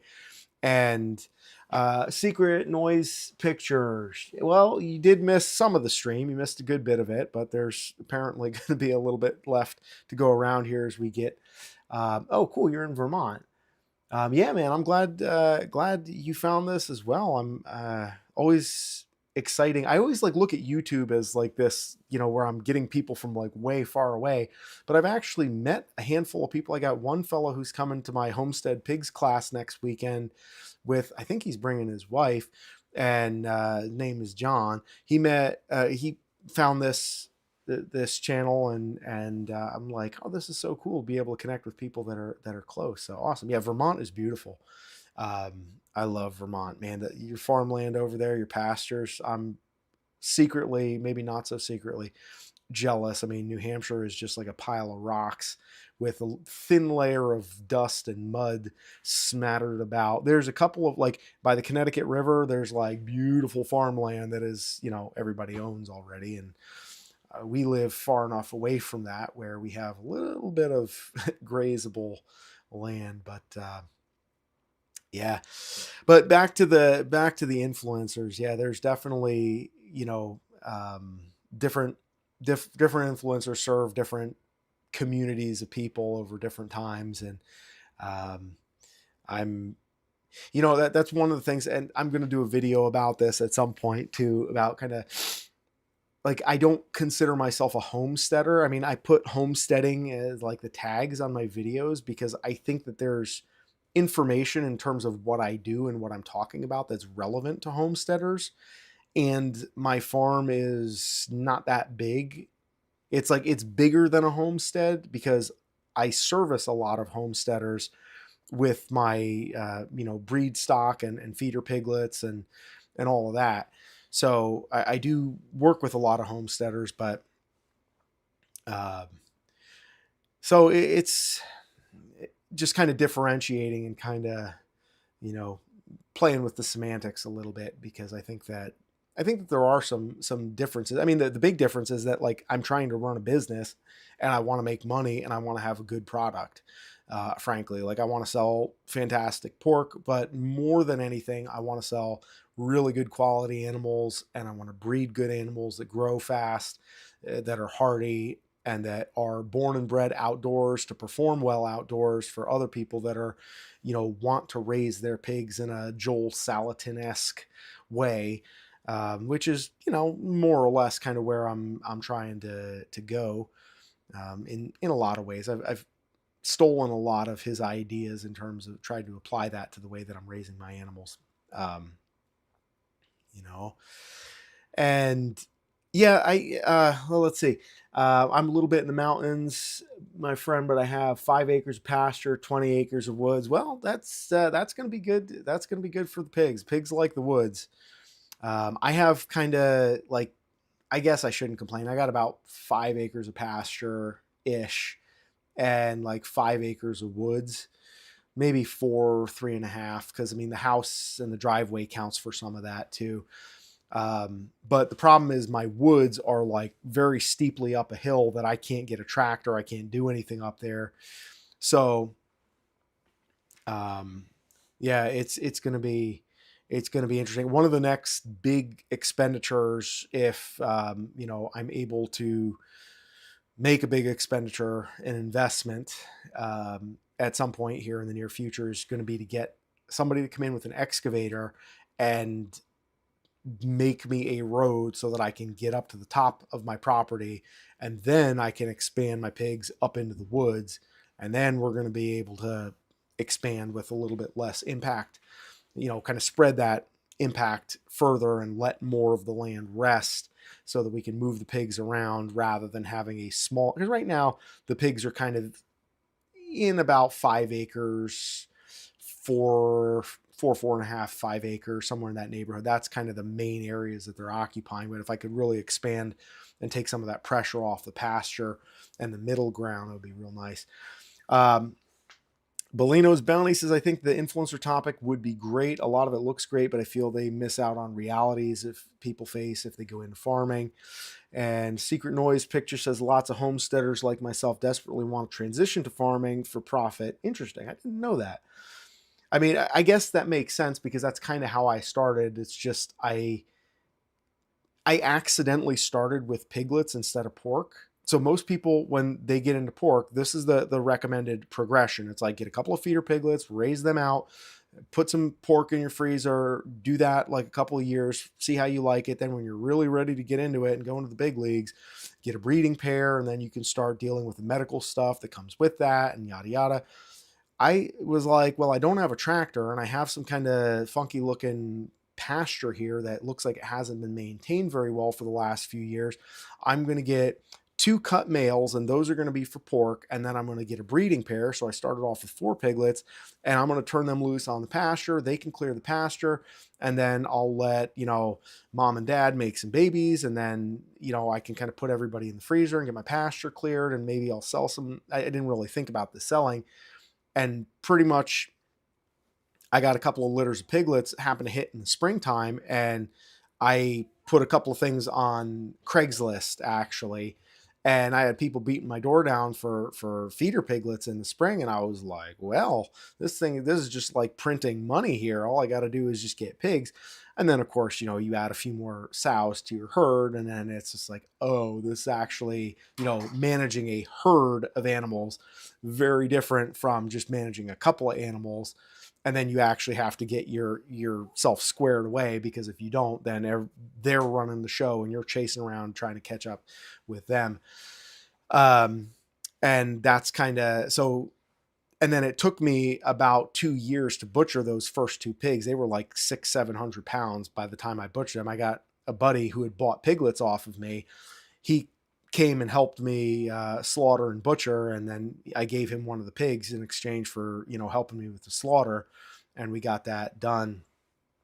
So yeah, so it's interesting though. I didn't, even though that was my own progression, I didn't really think about the fact that there's other people that kind of want to be able to go from A to B. And I think that one of the and I heard this, I forget the guy's name. He's a homesteader. I saw him on YouTube. I remembered his name last time, and I'm not gonna. It's gonna escape me this time. But one of the things that he said was like, don't try to do everything and like specialize, because I think whatever it is that you like, you got to like what you're doing and really put your focus on that thing. And I think that's the key to making a transit. And I would say the biggest difference, like we have two roosters here. They survived. I mean, I've had probably a total of 60 chickens here in the last 6 years. Two survived, and I really want to kill them, honestly, because all they do is defecate all over everything that I own that they can access. They're awful, and they won't die. I haven't given them feed. I haven't given them water. I haven't done anything for them in like 4 or 5 years, and they're thriving. They're living their best life here. But at the same time, I kind of have to respect the effort and, their scrappiness. And so I'm just like, okay, I yell at them every time I go into the barn because they crap everywhere, but we just kind of agree to disagree. But I'd rather, buy my eggs from somebody else who raises chickens rather than have to like split my effort between different animals, because it's like, just by having different animals, you subdivide the infrastructure and all the different, it's like poking, like you have a hose that you want pressure coming out the front, and then you're poking all these holes in the side, and it doesn't take too many holes before you're just getting a dribble out the front. And the biggest thing that helped me, because my lovely wife, assuming she's still listening, she can confirm this, that when we first got here, we had the chickens, we had ducks, because somebody thought it would be cool if we had ducks in the pond because they're so cute and they're little yellow ducks, and we put them on the pond and it'll be, no big deal. Ducks are filthy and they are a ton of work. And then we had like 6 males and 1 female, and I don't have to tell you how that goes with the birds. Predators and fencing is a whole different ball of wax. And then we got goats, and then we got a cow. And pretty much all of these other not pigs, we cycled through all of that and got them out of here within the first like couple of years. And it was really after everything got focused on pigs that the real transition to farming, it started here. It's like, okay, I'm not going to worry about all doing everything myself. I'm going to make friends with other farmers that do milk. I'm going to make friends with farmers that do beef. I'm going to make friends with farmers that do chickens and eggs. And then like we're going to make, you know, that's kind of the direction that we're going to go. Um, excuse me. And Chris says it's a sliding scale homesteading, a handful of animals for personal, small farm, more animals uses some kind of income. Medium farms that are primary income, farm or full time. And yeah, I'm somewhere on that continuum. I don't know where I'm at right now.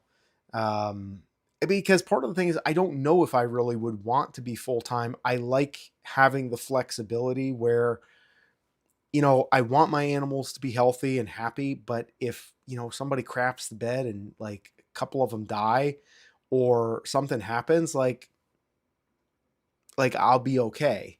It's not going to be the heartbreak of losing an animal that I care about. And then also, by the way, dear, let's get the tent out because we're going to have to move out onto the town park until the cops come and kick us out for vagrancy. Like, I don't have to worry about that, where I know a lot of other farmers that I've seen who are very, in my opinion, that I kind of know a little bit locally, very eager to be like, oh, I'm a full-time farmer. I don't work off the farm. I'm like, and they wear that as a point of pride, which, yeah, I guess I can see that. It's like commitment. When that's it for you, that's it. You literally have all your eggs in that one basket. But when you're doing that and then there's a bump in the road, then you hear a lot of really desperate stuff when like, oh, I need people to buy my stuff and this is how I'm going to survive. And if I don't do this, it's like, I don't know if any of you have seen Super Troopers Secret Noise pictures. You probably have some knowledge of Super Troopers, I would hope, as a Vermonter. Even though, to be fair, Super Troopers was filmed in upstate New York, spitting distance away from where I grew up. But that quote has always stuck with me. Desperation is a stinky cologne. And it's like, it's hard not to get into that mindset when everything is kind of collapsing underneath you. But it's better to put yourself, I think, in a position where you can keep your mindset safe because you know that you have a diversified income and you're not stuck to doing one thing. You can do farming. You don't have to do farming. But that's another topic for another time. Secret Noise picture says 2 IPP breeders need to make an income on the homestead to get the insane property taxes down. Our town, actually, Charlestown, New Hampshire, has the highest property taxes in the state of New Hampshire. So thank you very much for that. Dubious honor, no doubt, but I know Vermont, you guys got some issues there too with property taxes. Wanting to transition to a profitable farm is a huge goal. We'll have to talk about. Thanks, man. Appreciate that super chat. Wow, this is big. Two super chats tonight. This is wild. I've never done that before. Super chats. Awesome. Thanks, man. I appreciate that. Make America farm again from the upside down state. That's funny. I never heard Vermont called the upside down state, but I like that. That makes a lot of sense here as your neighbor in New Hampshire.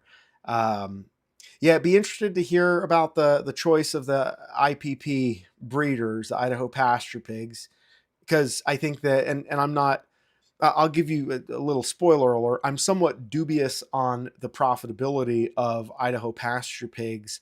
I think as a homesteader pig, when profit is not really a factor, would be more my vision for IPPs. But I will say that same thing with like Mangalitsa and some of the other more, call them specialty breeds.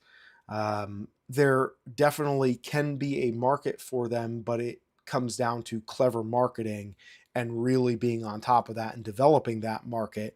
And then it can work for you instead of against you. And then there's other people who, who just are like, oh, the hell with this. I'm gonna get out of this breed of pigs.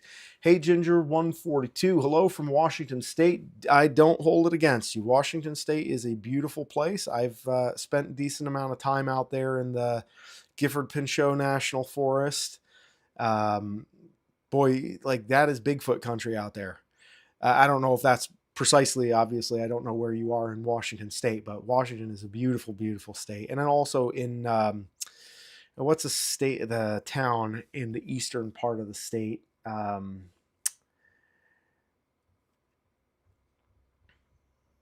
forget the name of the town. Well, whatever. There's a town in eastern Washington, and I went to this town, and it had the most oddly shaped people in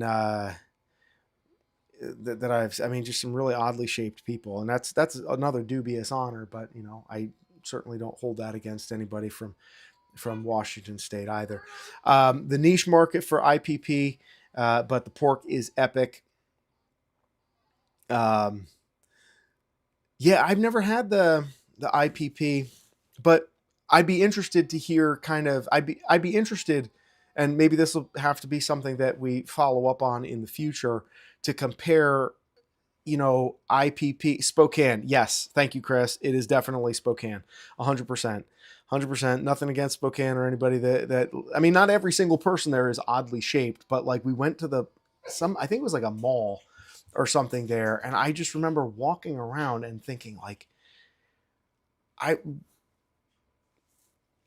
I mean, it was back in my climbing days, and I was in a little better shape, but I mean, even still, just some very oddly shaped, and not even just like overweight people. It was just oddly shaped people that were just like lumpy and bumpy in different ways that I have not seen in people. It's very interesting. Um, but yeah, beautiful. Generally, a little more socially conservative and a little more farmy out there too. So if I was going to live anywhere, I probably in Washington, I would probably opt for Spokane rather than um, you know, um, the beautiful forested areas. Ginger says we had a butcher that said the IPP pigs were just not worth the time to butcher them. We've raised Duroc crosses that were nice.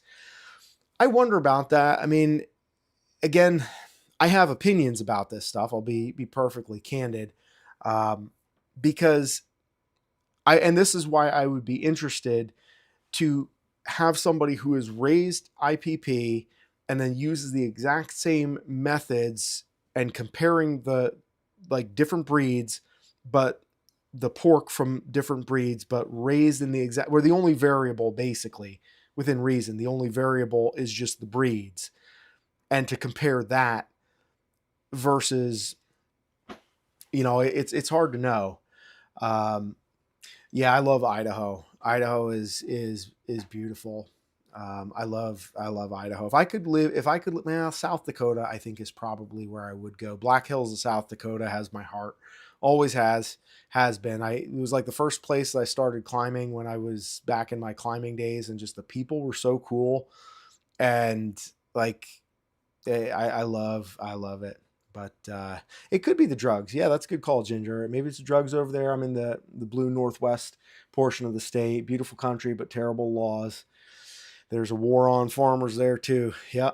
And, you know, I don't know what the answer is. Like, I don't have all the answers, but I know that like more of us getting together, making more noise, putting more pressure.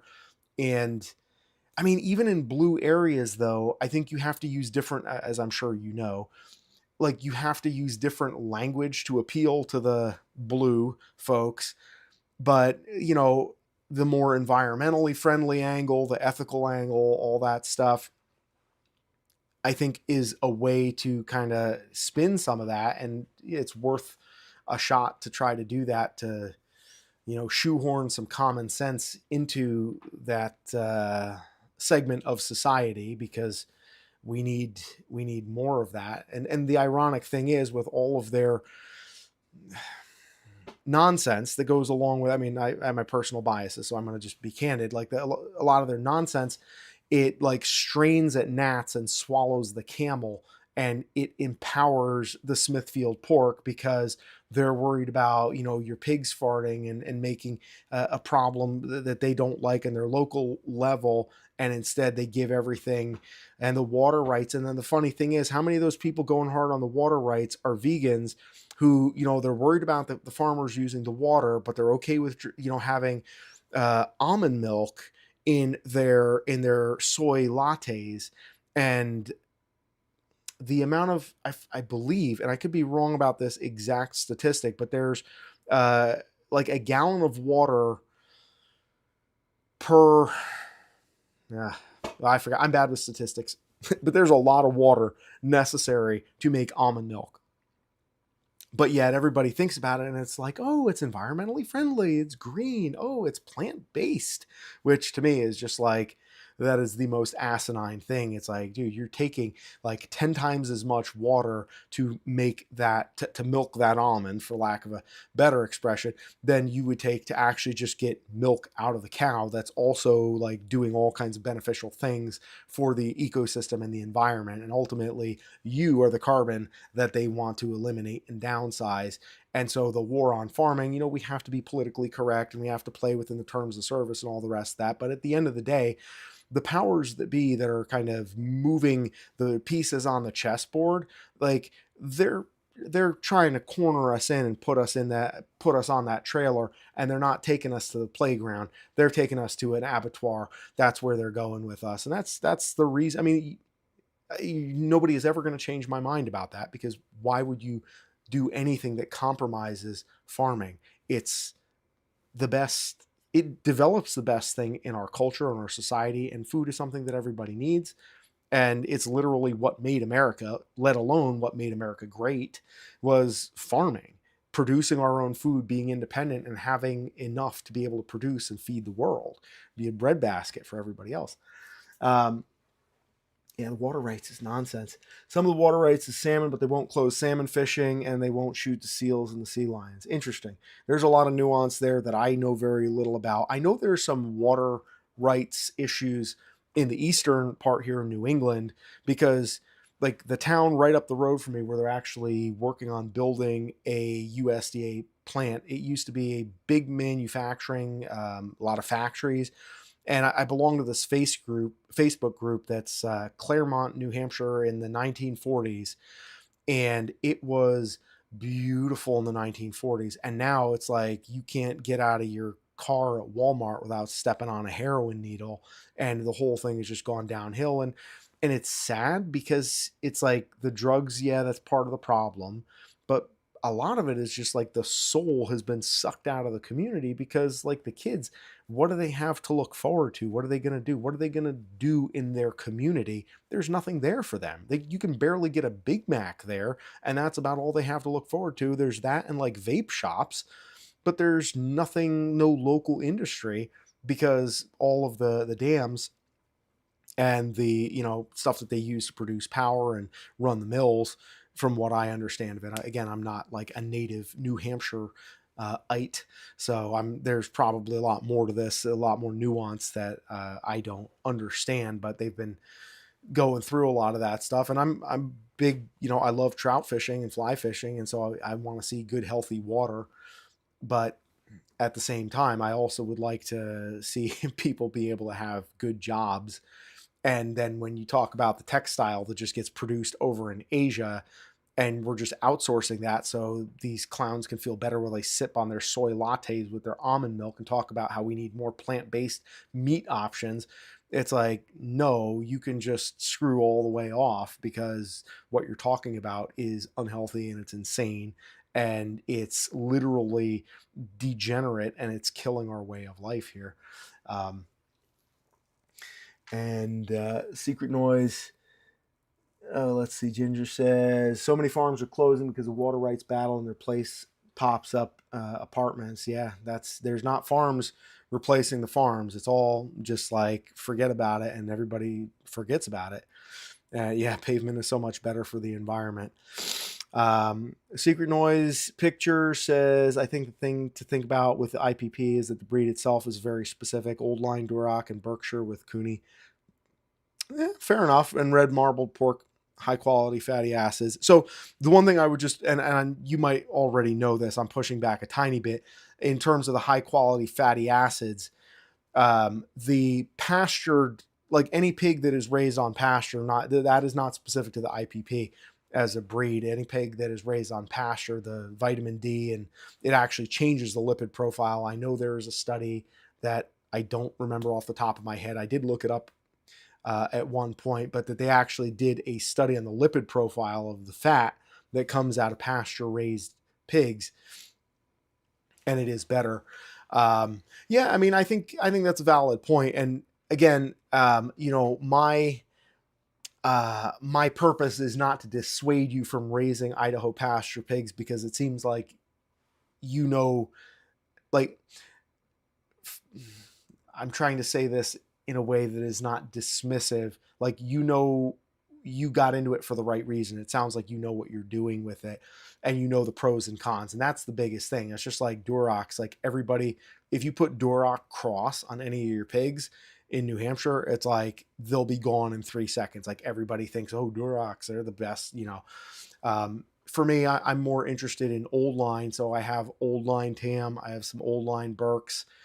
Um, you know, I actually would like to get some old line Duroc in the mix at some point, but it's a process. And I think the main thing is that you understand kind of what you're working with, which you do, and that's very different from the people that I always see on Facebook, where it's like, oh, we have Idaho pasture pigs, 150 a pop, and then a week later they post, oh, we've dropped the price to $125 a pop, then $100 a pop, $75, like, because people don't want to buy them because they don't know how to feed not Duroc or Yorkshire pigs. They're feeding, like, kind of just graining them and expecting that to get it done. And obviously, as I'm sure you know, with the IPP or some of those other breeds, they don't convert to protein quite as readily. And that can, if you don't feed them right, then that shows in meat. Chris says there's a hatchery system. Washington has 100 times the amount of hatcheries than Alaska does, but Alaska produces 1,000,000 times as many fish. Interesting. Wonder why that is. Yeah, a lot of water waste in corn, but you got to have ethanol. Ginger says, I read a study that said the number one salmon killer as far as pollution goes is brake dust from vehicles. Man, it must have been a heck of a study. I can't even imagine doing that. Secret Noise says, getting our food system back to the people, more farms can help so many economic issues in rural communities and trickling up to the bigger whole. 100% agree. I mean, even think about it from a national security perspective, right? If you have the ability to withstand, again, God forbid, worst case scenario, but let's say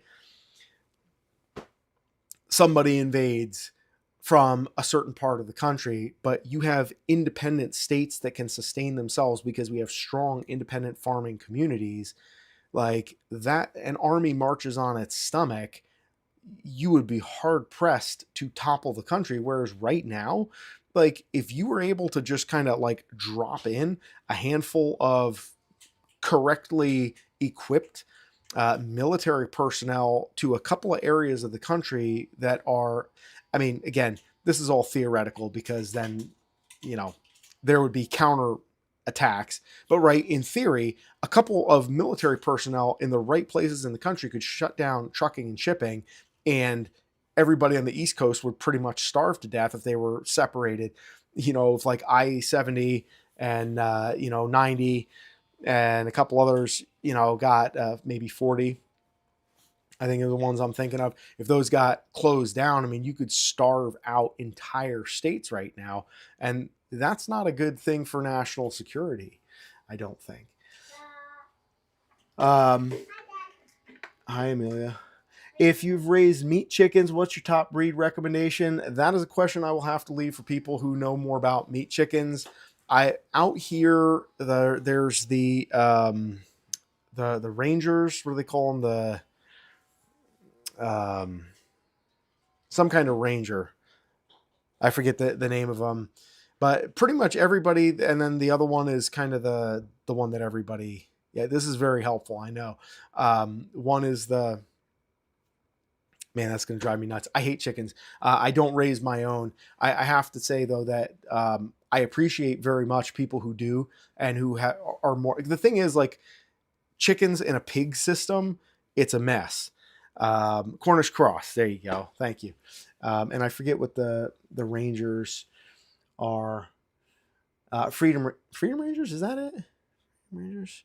Yeah, I guess that could be. I forget. I thought it was something with Freedom Rangers. Maybe that is their name. Yeah, but those in the Cornish cross. Those are the ones that I've heard, and I've heard different things. Like people like one or the other, and they've tried different ones. But I don't know what.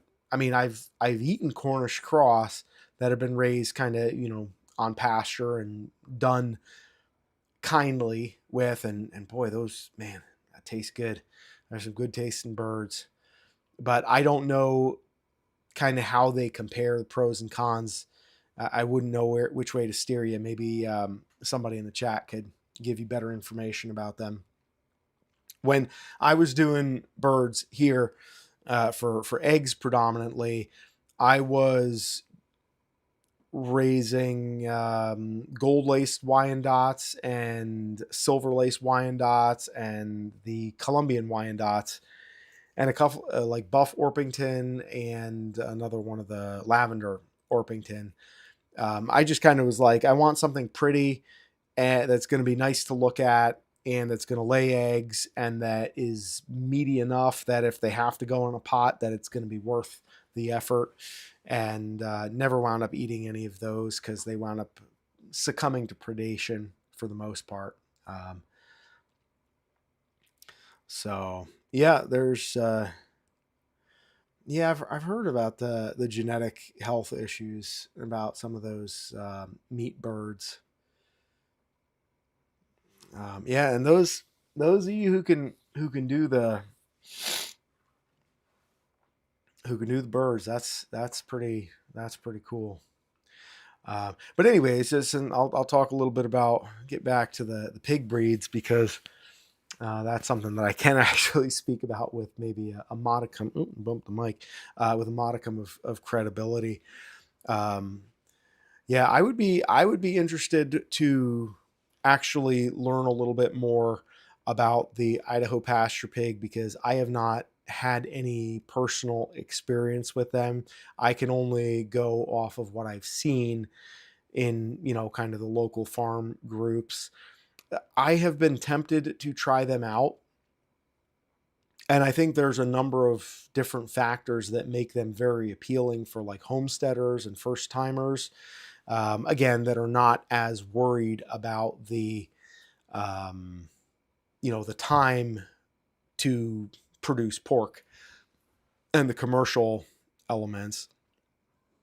And I think that, it's definitely something that can be done, just like with the Mangalitzas, for example. There's Kyle Armstrong, I believe is his name. I think he's up in northern New Hampshire. He does mangas, and he's very intentional. He's not like, oh, I have Mangalitzas and they're not as good. Like he's very much like, yeah, we have the best mangas here, and we do everything. Like he's all about them. He's all in, and he dominates that market because he puts everything into like he it's good marketing and a good quality product and understanding the product. That's like the big thing. And I'm sure the same thing goes for the Idaho pasture pigs. Um, and the funny thing is, like when you talk about breeds, this is always like the biggest thing in any of like my Homestead Pigs 101 classes. One of the questions that gets the most mileage is always like, well, what breed of pigs do you really think would be best? What would you recommend? And you know, there's people like I love the Tamworths, and honestly, I don't have a great reason for why I like the Tamworths. I mean, their personality has always been great for me. They're very hardy, good mamas. Like they get the job done, but they're not like rock stars. Like they don't have 18 piglets in a litter and stuff like that. They're good. They're very solid, very consistent. They're like hard workers. They get it done.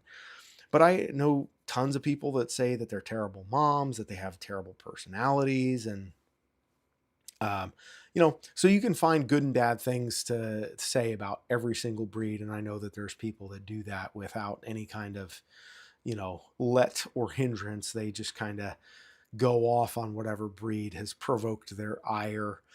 Um, and I mean, it's the same thing. I don't know if you follow any of the if you follow any of the old line swine groups on Facebook, but there's people that get way into the weeds on, old line this and old line that. And like, there was a guy, I was actually looking at buying a couple of old line Duroc gilts for my operation, because this past winter I expanded. I am expanding, assuming that everybody makes it through. And I'm going to have to call some of them out, of course, but like, try to get some purebred Burke gilts into the mix, and then also some old line Tamworth gilts that are new. And I really wanted to try to mix in a little bit of Duroc in there too, because I really like the old line. Conceptually, I think that means a lot, because that's very, very hard to find. Those, older line genetics and farmers that are preserving that. And like, they wanted like, I think it was like $800 for a gilt, between 800 and 1,000, depending on the size and the age. And I was like, man, I can't do that. I'm not there yet, but one of these days, I may do that. And I love to hear more about the Idaho pasture pigs, because that's I dabbled with Mangalitsa's myself a little bit, and it just didn't work for what I had. But they were nice pigs, and the meat was okay. But I didn't find the meat with the Mangalitsa's. And the Mangalitsa's, it's another one that they have a lot of kind of the same things where people will say about the fat and the meat quality and stuff. And I thought the meat, I guess the point is there's still genetic variation within the breed, despite the fact that as a whole, the breed has a certain reputation. And the same thing goes with Berkshires, like purebred Berks. Like, there's purebred Berks that are kind of, nothing to write home about, even though, they're also, people talk about the Kurabota pork and the Wagyu of pork and all that stuff, all the sloganeering, but, not every single animal is going to be that good. So, in terms of the manga's personality, I found them to be nice. Like, they weren't bad pigs, but they were a little bit. They kind of did what they wanted to do. They were not, and maybe some of this was just my impression based on the fact that they were hairy and possibly a little bit greater immunity to getting shocked by the fence. But they just kind of were like, nah. They just were like, we're going to do this. And that was just kind of it. But personality wise, I mean, they were always very calm. They were never kind of out of pocket. They were nice animals, very docile moms, easy to work with. To be fair, it was a old spot manga cross. Those were the animals that I dealt with. I've never had a purebred manga, so that's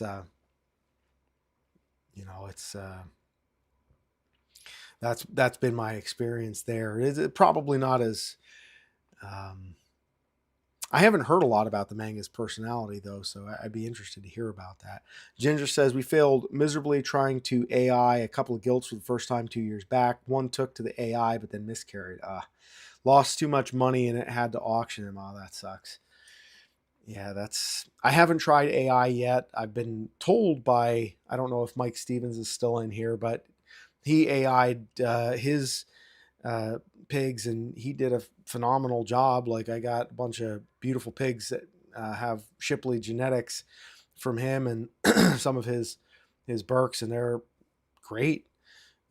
He did good with that. So he kind of was talking me into it. I was thinking, maybe I give it a try one of these times. But yeah, it can be hard. That makes sense. Secret Noise Picture says, seeing photos of those old-line genetics are pleasing to see. It's what a pig is meant to look like. The new pigs have long snouts that have evolved for reaching grain through crates. Interesting.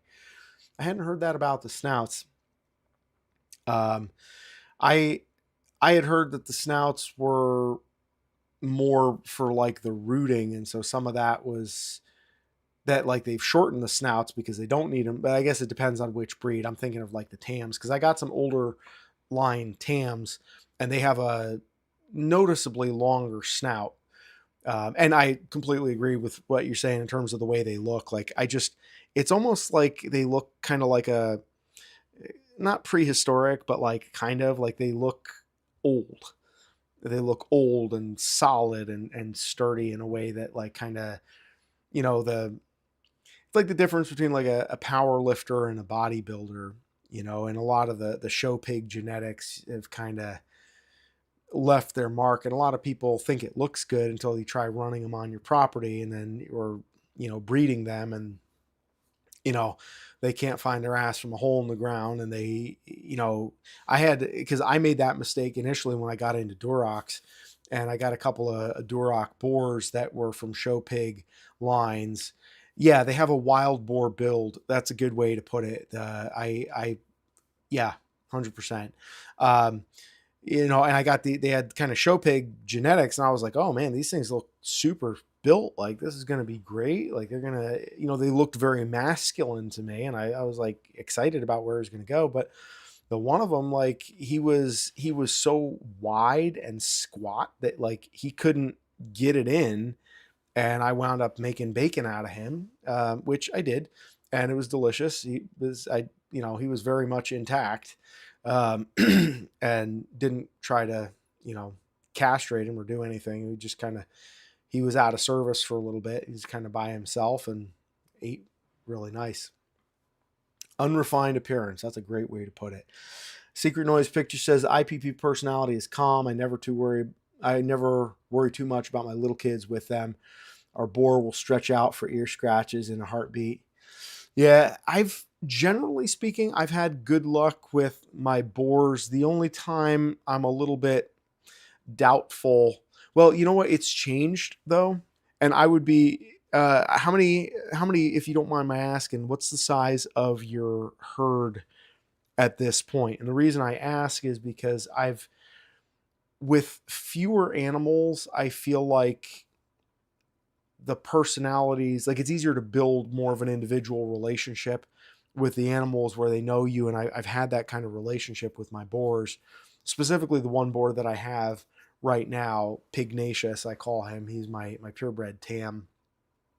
But he gets a little when the girls are, in heat, and he's, pursuing romantic interests, let's say. He can be very short with me, but we've been through a lot together. And I don't really have my issue. I don't have the kids in there with the big ones, just unless I'm in there with them, just because there's enough of them where, to be fair, my kids that I'm talking about are like almost 4 and like 2.5. So I don't know if that would change based on the breed. Just like, my boar is being conservative. He's 700 pounds. He's a big lad. So I kind of, one of the things that and the funny thing is when you have a lot of animals, like even like the piglets, like the piglets that I was castrating and weaning, and I had like 2 litters that were kind of group farrowing and nursing in together. There's 20 piglets between the 2 litters. Each had 10. My purebred Berkshire mom had 10, and I am so proud of her because this is her first litter. And I've heard horror stories about Berkshires as moms. She had 10 babies on pasture in November, super cold weather. Had all the babies out in a porta hut on pasture, just gave her a little bit of hay, and she did great with them. Brought her back to the barn after like maybe 6-7 weeks, had her in there. Then she kind of made friends with the other mama. But like when you have all those little ones and they swarm you, it's like, I'd almost rather deal with a couple of big ones that are limited in number, because you have a little bit easier, maneuverability. And I think a lot of times, like with little kids, they don't understand that the animals are just excited because they think that your presence as a human in their pen means food, and so they're gonna like knock you on your keister because they're trying to get some food that they assume that you must have, you know. Um, but okay, so you got the Tex and Toast. That's cute names. Just started, so yeah. I mean, it'd be interesting to see like kind of how management changes for you and how the personality changes when it's a little bit more like I'm trying to think of the way to put this where it's like they go from like it's almost like when your kid is like goes from being like you take them to school and they're like they don't want to part ways with you, like, oh, don't leave me, mommy, daddy, oh, I'm gonna miss you, and they're like crying and like wait, oh, they can't wait for you to pick them up, versus like when they're in eighth grade and they like, yeah, get away from me, I don't like, their focus is much more on like what the group opinion and their friends, and that's where their attention and concern lies rather than with you as the parent. And I feel like that's kind of the way it's been for me with a lot of my pigs when they were smaller in number in the herd. Like I was almost part of the herd. And maybe that's just because I spent more time with them per capita. But now I don't feel like I'm one of the gang anymore. I'm like the outsider that's like, listen, I need you to get over there. I need you to take this ivermectin. And boy, they do not like taking ivermectin. And it's just like they are, oh man, I was giving them ivermectin tonight. I gotta get a snout snare, and I'll make a video about that at some point in the future to see how that helps with wrangling the pigs. But boy, they did not appreciate the ivermectin, and so I was only able to get like some of them are so fat. I'm like, you definitely don't need ivermectin. I mean, it would be nice to get it in your system before you have babies, but and we'll get the babies when they come along. But yeah, majority rules. Well said, Ginger. So well, this has been incredibly enjoyable. I actually enjoyed the second half of this where we've just been kind of shooting the breeze and ad-libbing a little bit. Um, Probably more so than the first half, talking about the USDA stuff. So cool. Well, listen, folks, I got some piglets that I got to put down to sleep here because I hear them still thumping around upstairs, and my wife's been holding the fort down, and she's been doing doing the lion's share of the work with the kids, and I certainly appreciate that. So I'm gonna pop out of here. I'm would be highly appreciative and covetous of your subscription to this channel. If you have not already done that, please like this stream, and would love to have you back. If you enable notifications, that's going to be the best way to catch future live streams. I try to post in advance, but a lot of times I don't have as much lead time as I would like, so it's not on an exact schedule. When I have time to get on and stream for a little bit, I do that. And I love doing these streams. I love these interactive conversations. Thank you, Secret Noise. Appreciate your the super chats, and you also have a great night, sir. Assuming, although it's funny with some of these names, I don't know kind of which way we're going, but I'm assuming. Um, Sorry, Ginger. Have a good night as well. Nice meeting you here, and anybody else that is new to the channel, much appreciated. Thanks for coming by, and we will see you guys on the next stream. And I'll be looking forward to it. Let's make America farmers again, and yeah, let's do it. And Bellino's Bounty, thank you, man. Appreciate you sticking it out. You've been in the mix, the marathoner. All right. Good night, guys.